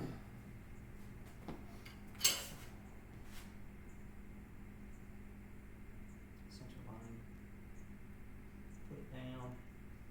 Nope. Don't flip around on me. You will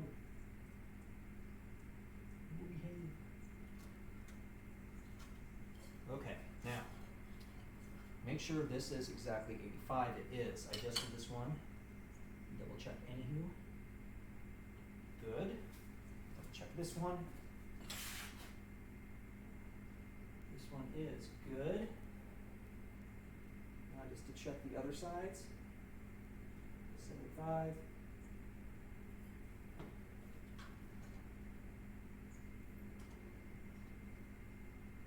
Good. And the last one, which coincidentally was the first one. Center line. Good. Okay. This is terrifying. Oh, it's Dogmaster. Hi, Dogmaster. Cheddar tables. Ooh, especially like the freeze-dried moon kind of. This is how they made cheddar tables. Yes, cheddar tables. Oh, imagine the mold problem. Don't you ruin my fantasy, you jerk.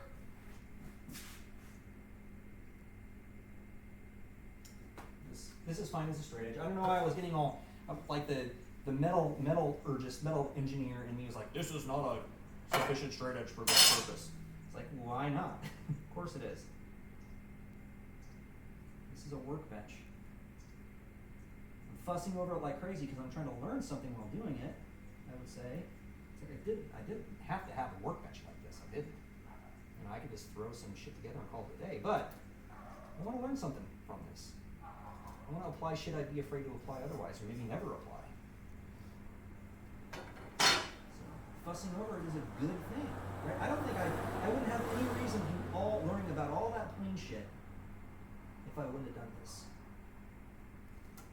Sincerely, like I had to learn things about flattening and the way that wood grain works and all that, just to get this reasonably plain.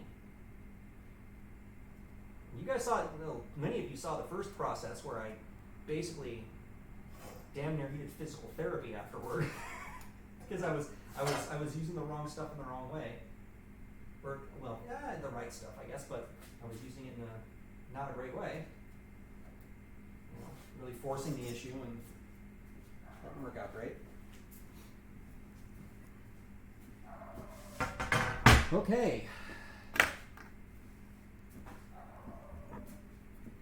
Now, let's get this actually dialed in.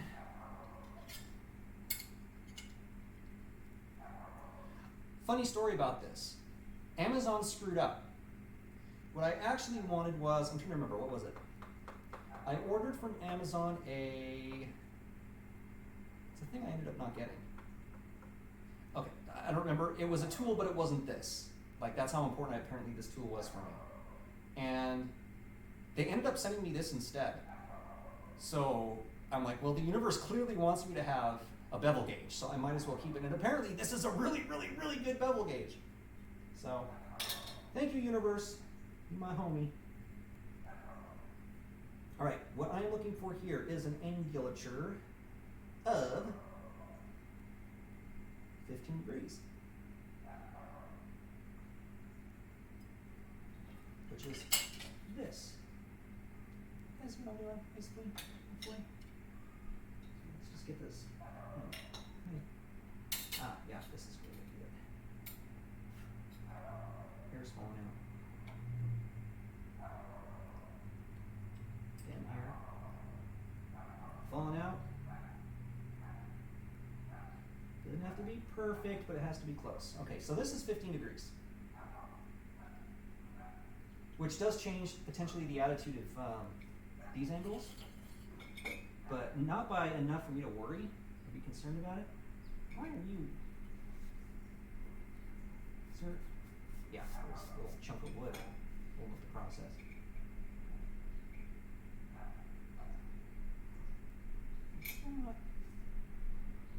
Oh, that's nice engineering. Maybe. Oh, there we go. All right, it wasn't. I ran into a problem where it was like not sitting down, and that's because I had little tiny piece of the blade sticking out. So let's take care of that and get ourselves back to 15 degrees, if you please.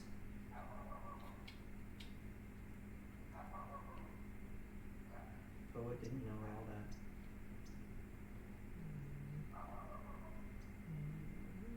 A bit more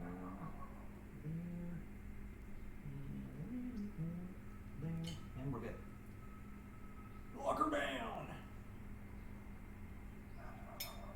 Okay, so,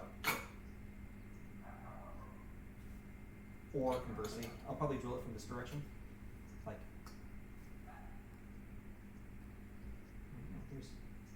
There's a baby version of the leg. It's a baby leg. Now I say hello to my friends. You know, if Cheddar were out here, I'm certain he would want to be on it. I'm certain Tiberius would too.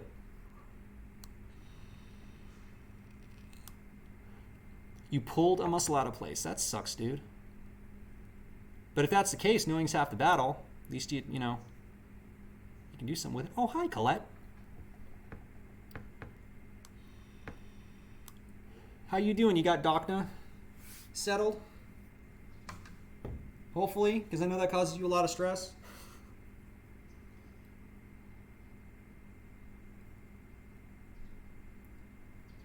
Everything is edited. Nice.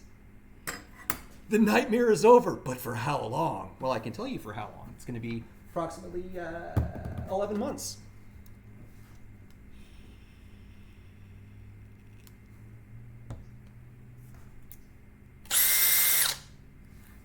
That's what's next. I'm terrified. Practice, gotta practice. We're gonna practice. I'm gonna put some of this stuff away first, though. I have gotten better about cleaning as I go, and I don't have nearly the chaos that I used to.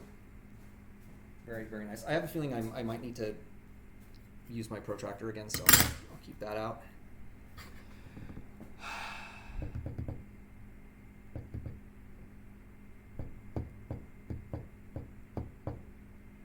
Can't use your dominant hand for anything. Pro-Freud indeed. Well, no time like the present to practice your ambidextrousness. Your ambidextriosity. Okay, you guys can come over here with me now. Because the next step is to actually practice making this cuff. Which we will be doing here.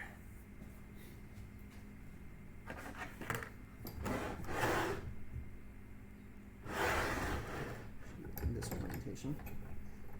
Oh man, I need to oil you, buddy. We're doing that right now. We are doing that right freaking now.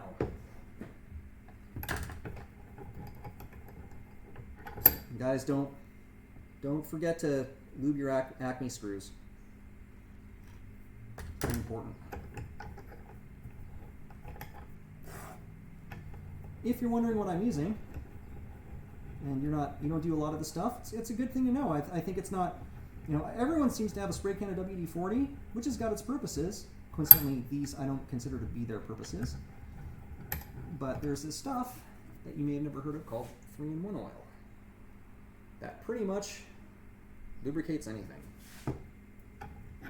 Do not use with the condom, though.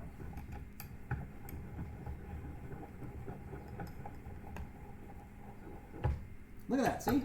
Ah, smooth. If I can keep my finger on the trigger here. Oh! Wrecked it.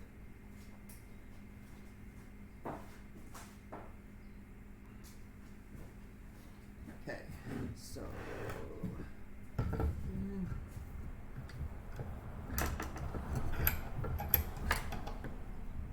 around there.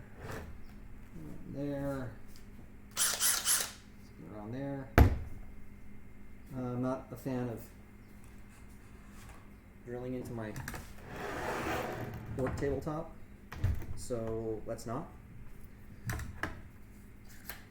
See, when I have a workbench, I won't have to do what I'm doing right now. It's going to be pretty cool. What do we got going on here?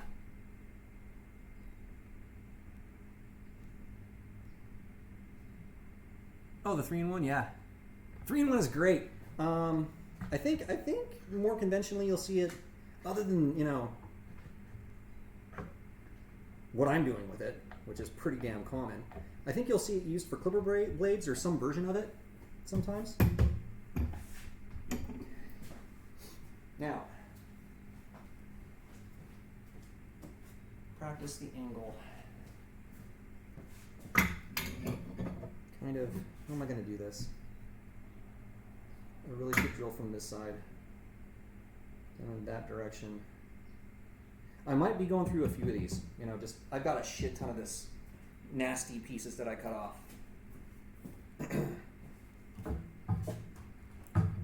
Maybe I can do it this way. You guys can see it from this direction.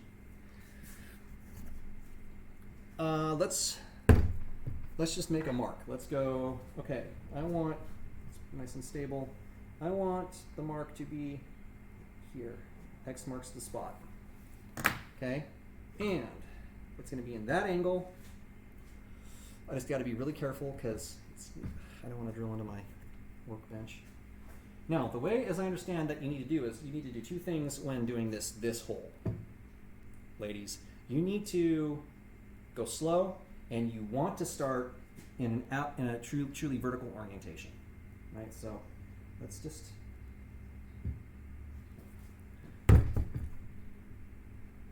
actually mark the center. Like we're not savages or anything.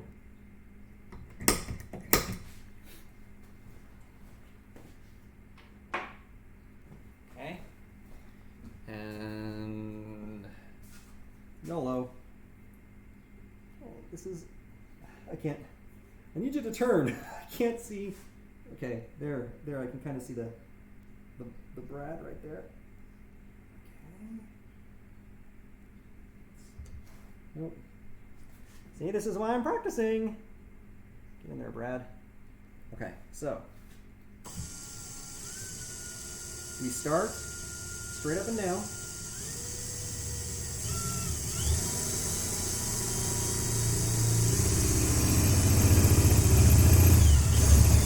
Okay, get it started.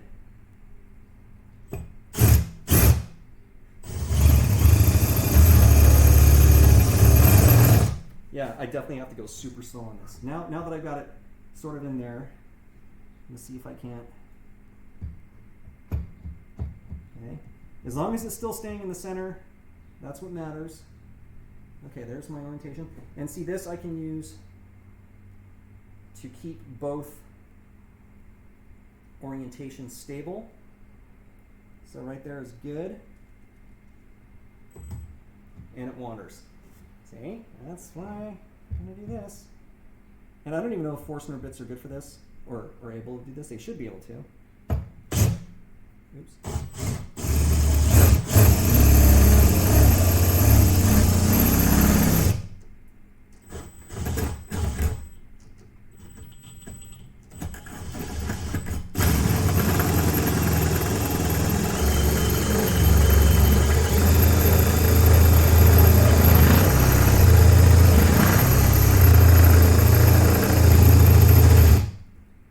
Okay, learning stuff.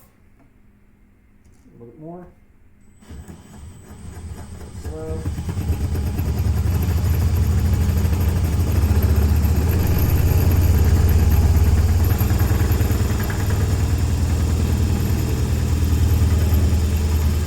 Okay, so it is wandering like crazy. It's doing its thing, but it's kind of like, it feels like it's super wandery. Actually, no, I'm imagining that in a lot of ways. It should do that. It should look like that. I think.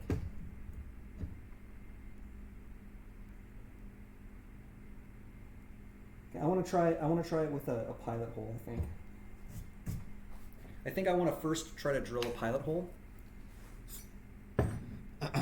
Yeah, entropy, exactly. I wasn't, because what I was thinking through was the nature of this point, and a pilot hole should do it fine. I'm just an idiot. I didn't even pay attention to myself. This is a Brad point, right?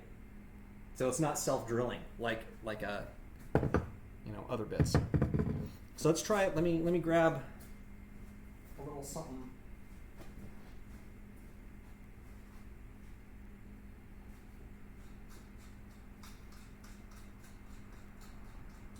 Our thoughts are parallel.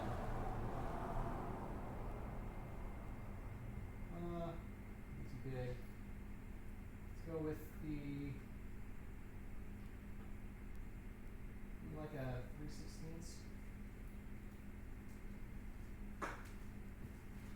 Let's go with 3/16. And I'm going to tape this down when it's time. Let's see what we got here. Yeah, I've got one. I just don't trust it.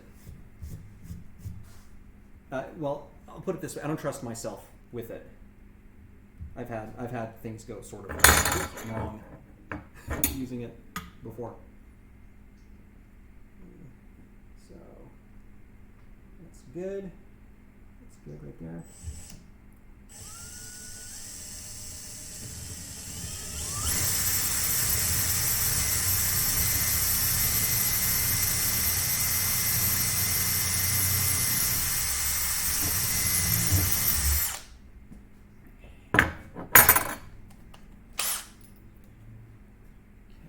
If this guy indeed works, I'm just going to keep it out. Honestly, I think it's because I don't have a great one. Just it doesn't move very well. I got it. I'm looking at it. Here, I'm going to go grab it just so we got confirmation of what we're talking about here. In case you're talking about something else, that might be really cool that I don't have.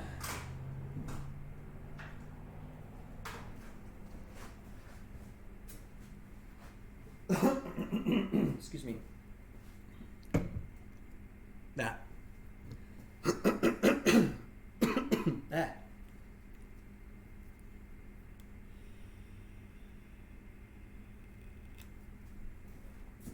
I mean, I could see definitely. God, jeez. If I drilled in and made it like secured to that, I don't want to do that though. And what's happened to me with this is, no matter how careful I am, it wanders. You know? Oh, hi, Martha Mar. So, I mean, I do have this.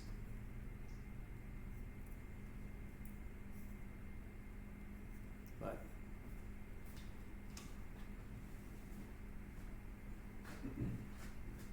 yeah.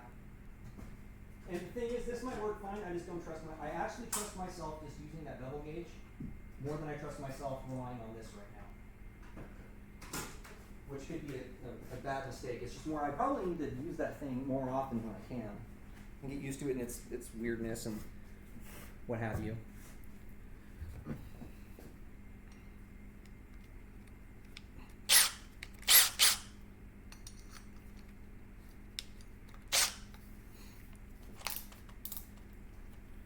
I think I got this on, it's on 1. Let's take this out.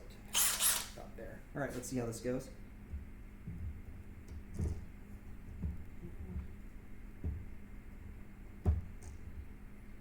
No, it's probably still going to want to wander.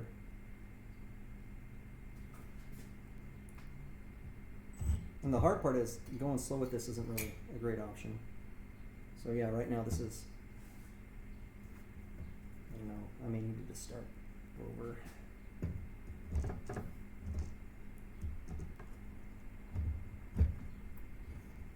Push right now. Yeah, see. Well, let's just see if that stopped the wandering.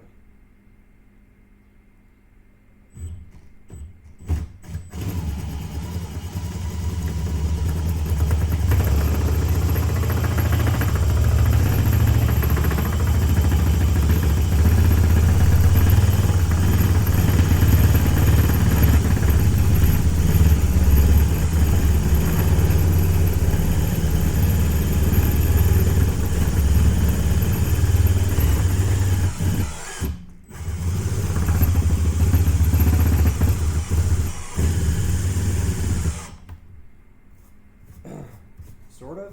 Not really?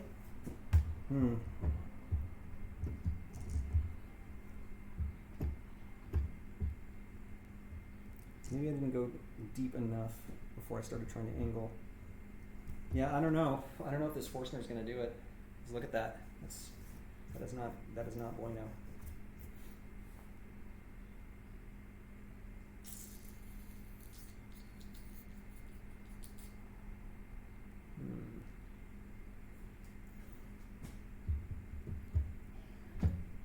No, let me try it with a fresh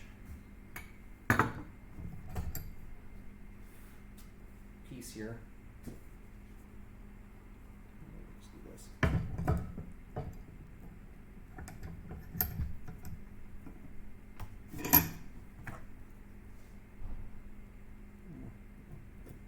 There.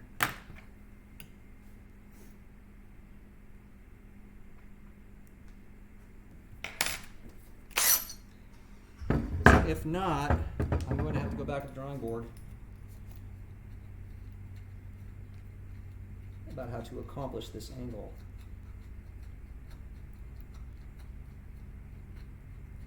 I feel like there should be a way to do this with a Forstner bit.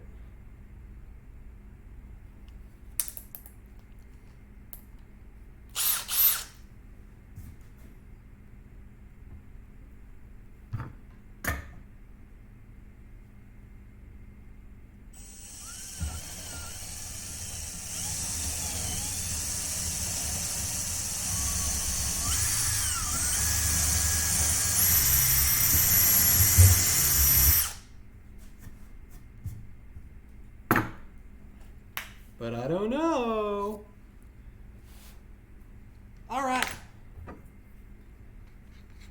Stay safe, Colette. There may be gremlins about.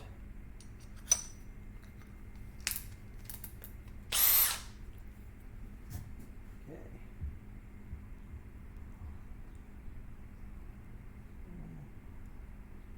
Just so.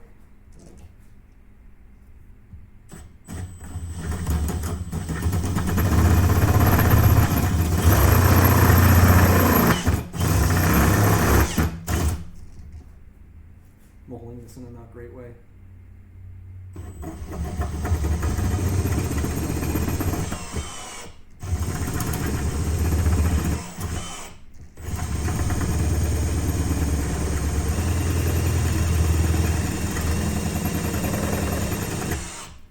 Yeah, see, it's already wandering all over the place. It's leaning to the side.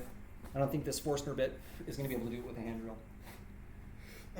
It's fine that I've got, this bit for that, but I just don't think that's going to do it.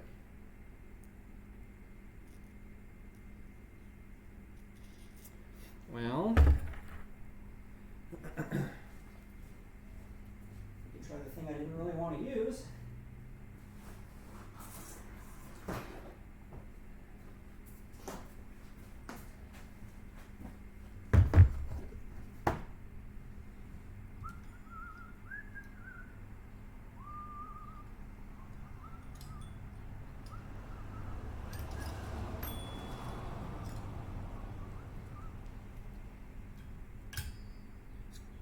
Yay, it's covered in frickin' oil.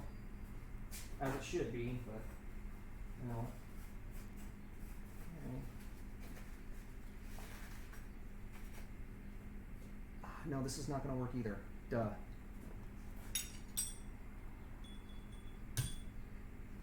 Well, you know what I think? I think we just discovered the reason why spade bits still exist. And I think what I'm gonna have to do, okay, while I'm here, we're gonna practice it this way, but I do not have a 2-inch spade bit. And I need a 2-inch spade bit to do this. Because I definitely want those tenons to be 2 inches.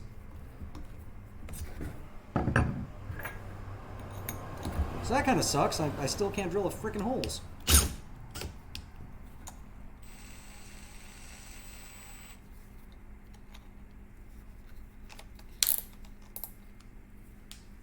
Okay, so we're actually going to go with truly what Rex Kruger did when making his holes. Put this over.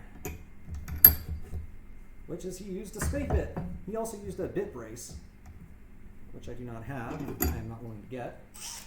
But he did say you can do this with a spade bit. So let's see about it.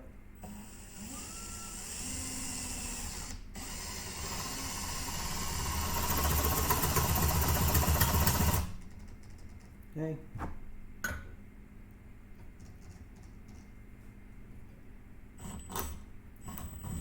Okay, how do you do that then? You do not fall. Just get basically there.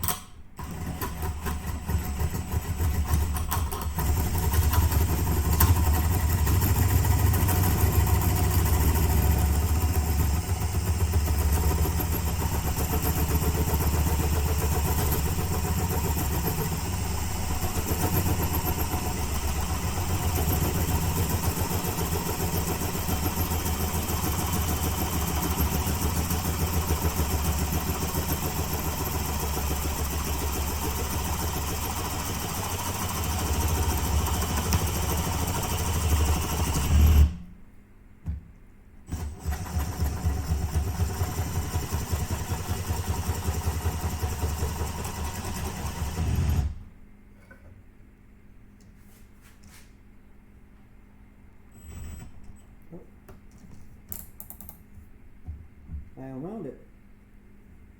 It's like this is a lot of material to move.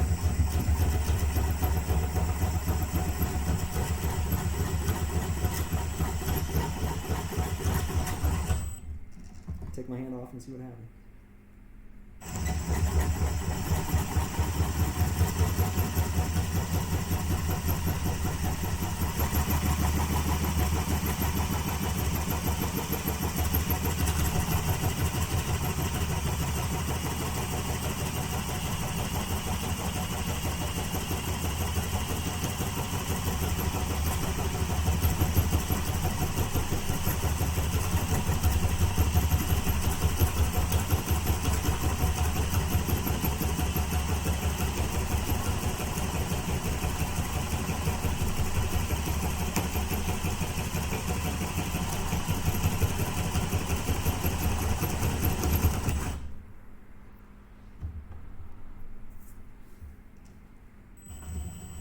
Not there yet.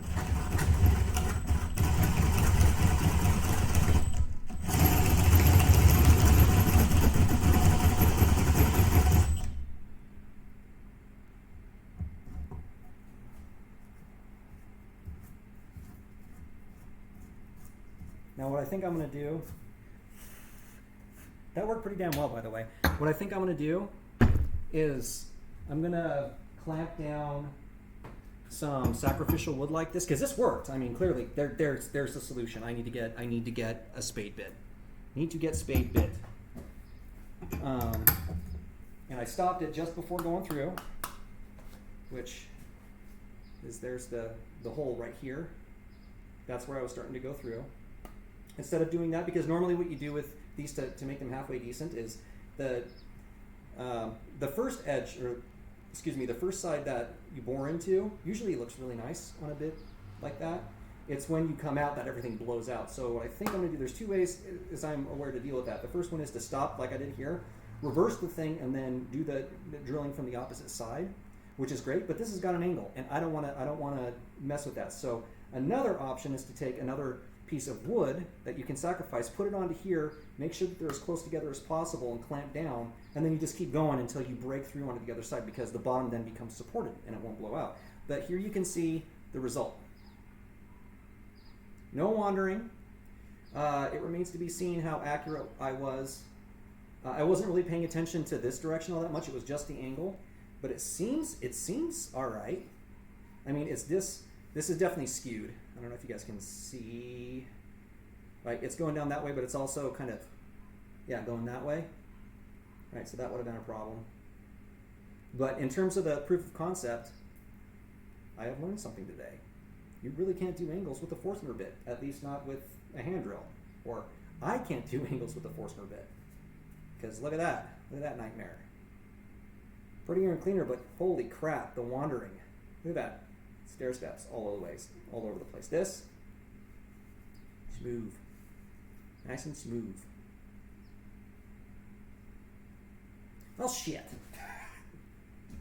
Got my courage up to do this today. Damn it. Here.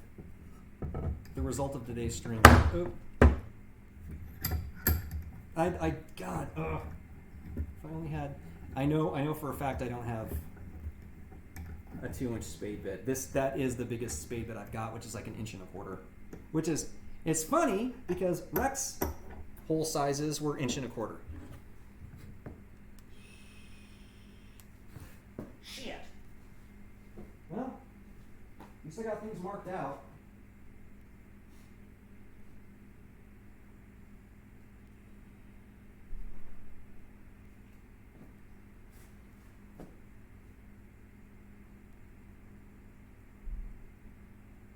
You know, it might be worth it to visualize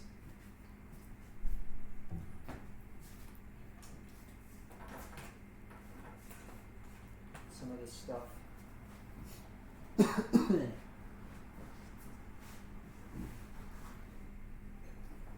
Carn-sarnin, far-fangled, razzle-frazzle. Things making me going all Yosemite Sam.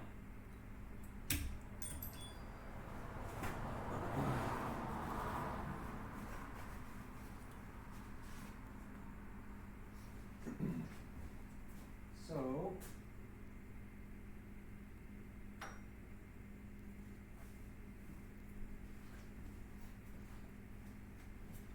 actually, that looks super off anyway. I feel like I didn't think this through very well in terms of the diameter. No, I mean, maybe it's just sort of an optical illusion. Yeah, that's certainly 2 inches. Okay, and if you look here, like I probably could go even more, but I was thinking 2 inches for, I don't even know if you can see that, 2 inches for the tenon. So hopefully, it's kind of sideways, but hopefully you can see that. 2 inches for the tenon, and then shaping down the edges a little bit, right? So I actually end up with like 2 3/4 inches at the widest part of this leg, right? Which tapers down to the 2 inches for the tenon, and then whatever I want to do on the foot side is sort of what I'm thinking.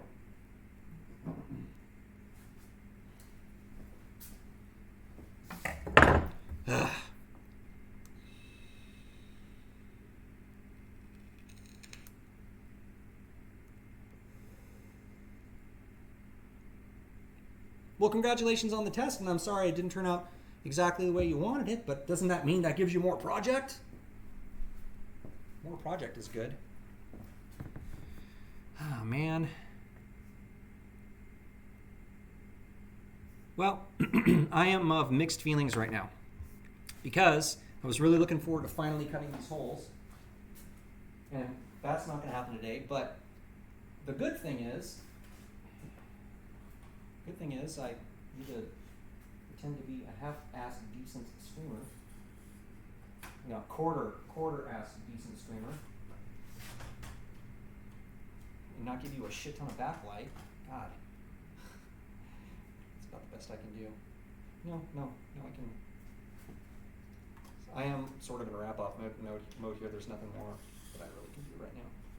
Here you can have a close-up of my dad beard. Dad beard and my Ness haircut. I've got weird Welsh hair. So when it gets long, it just goes wavy and nuts. Woo! Anyway, so unable to drill the holes, so that kind of sucks. But the good news on that is we got the thing that'll work, and it happens to be paddle bits. I will never second guess you again, Rex. I just won't, because that's exactly what he used.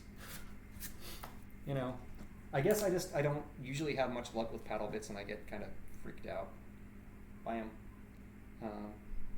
Not in terms of safety, in terms of like making mistakes, but clearly that's the alternative that's going to work. I couldn't use a hole saw because I don't have hole saws that are deep enough to pass all the way through the bench. So what are you going to do? I'll tell you what I'm going to do. I'm going to go on Amazon and find myself a 2-inch paddle bit, and it's going to be a good quality one. And when that comes, we'll drill the holes. And maybe by that time we'll have the walnut wedges, or we'll have the stuff so I can make the walnut wedges, which I may or may not do on stream. I don't know. It's saw cuts. It's like you got wedges, big deal. Which means maybe, depending on how things go, we can actually get the legs installed next time. And then after that, it starts going into middle finish mode, which is completing all the wooden parts, sanding and all that kind of thing. Probably finishing. I got some Danish oil I'm going to use for that. And then the next thing after that is going to be installing the wood vise. And then we use it. I'm going to be drilling some what are called dog holes as well. So there's going to be some of that. It's me drilling, and it's straight up and down drilling. It's yay. So yeah, I guess that's the future of this project. And when this project is done, then we can switch our attention back to the actual tool bench, which is being designed so I can make a lightsaber. So eventually, I guess we'll have that stream. In the meantime, I guess I'm gonna call it here, guys. I'm sorry, I'm like looking all over the place. I got monitors here, and I'm gonna call it here. Thank you guys for joining me. I know it's been a while. Again, I'm taking my time with myself, figure some shit out, and it's going actually extraordinarily well. So just know that like I'm not around on Twitch all that much, but it doesn't mean I like you guys any less that I'm not thinking about you. I am, and I hope everyone's doing really well. It's pretty stressful for everybody, and got to keep your heads up best you can, because no one's going to hold it up for you. But yeah, there's the sentimentality. Discord, same thing, guys. I'm taking some time to really focus on me, which is a thing I haven't done for years. I really needed it. So, yeah. In the meantime, we'll take you back here and have a huge backlit shot of that.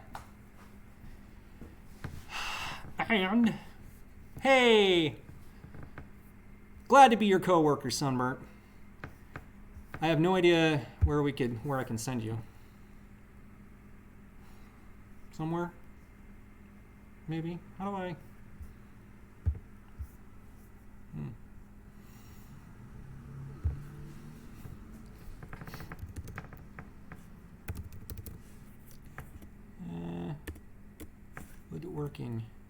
Woodworking. Might as well. See what we got here. Ooh, soffits and fascia. We got... Geez, there's really not much. I don't know if you guys... I don't know. Maybe... Oh, he's got POV cam control.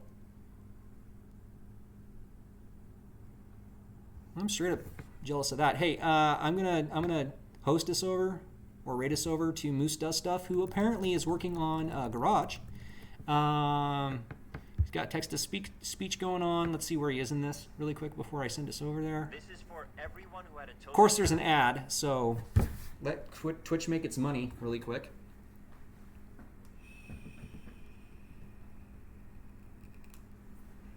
While it's doing that, I should probably check chat. I noticed that's one of the things about ending a stream. It's like, sometimes people are still talking in chat, and you're like, "Boop, gone." It's like, no, wait, I have to tell you something. All right. About 3 hours in. Yeah, he's doing, looks like he's working on the soffits now. That's cool. He's got a POV camera. I'd love to. Actually, I know one that can do that, but it's money I'm not willing to spend. All right, guys. Again, thank you so much. Don't know when I'm going to stream again. It depends on when I get that paddle bit and what else is going on. But I am committed. I do want to see this from beginning to end with you guys. I want all of this to be on stream. There may be projects that I'm going to do, including a spice rack I'm going to be making for Mrs. Dr. Crotron. I don't know whether or not I'm going to stream that. We'll see. But I am committed for sure to this project. I also want to do as much as I can with the workbench table, and I also want to do as much as I can, of course, all of it with the lightsaber. So, my beautiful bastards, I am going to raid us over to Moose Does Stuff, who is working on a garage. So it's woodworking stuff. If you like watching me do stuff, you might watch somebody who knows what they're doing much better than I do.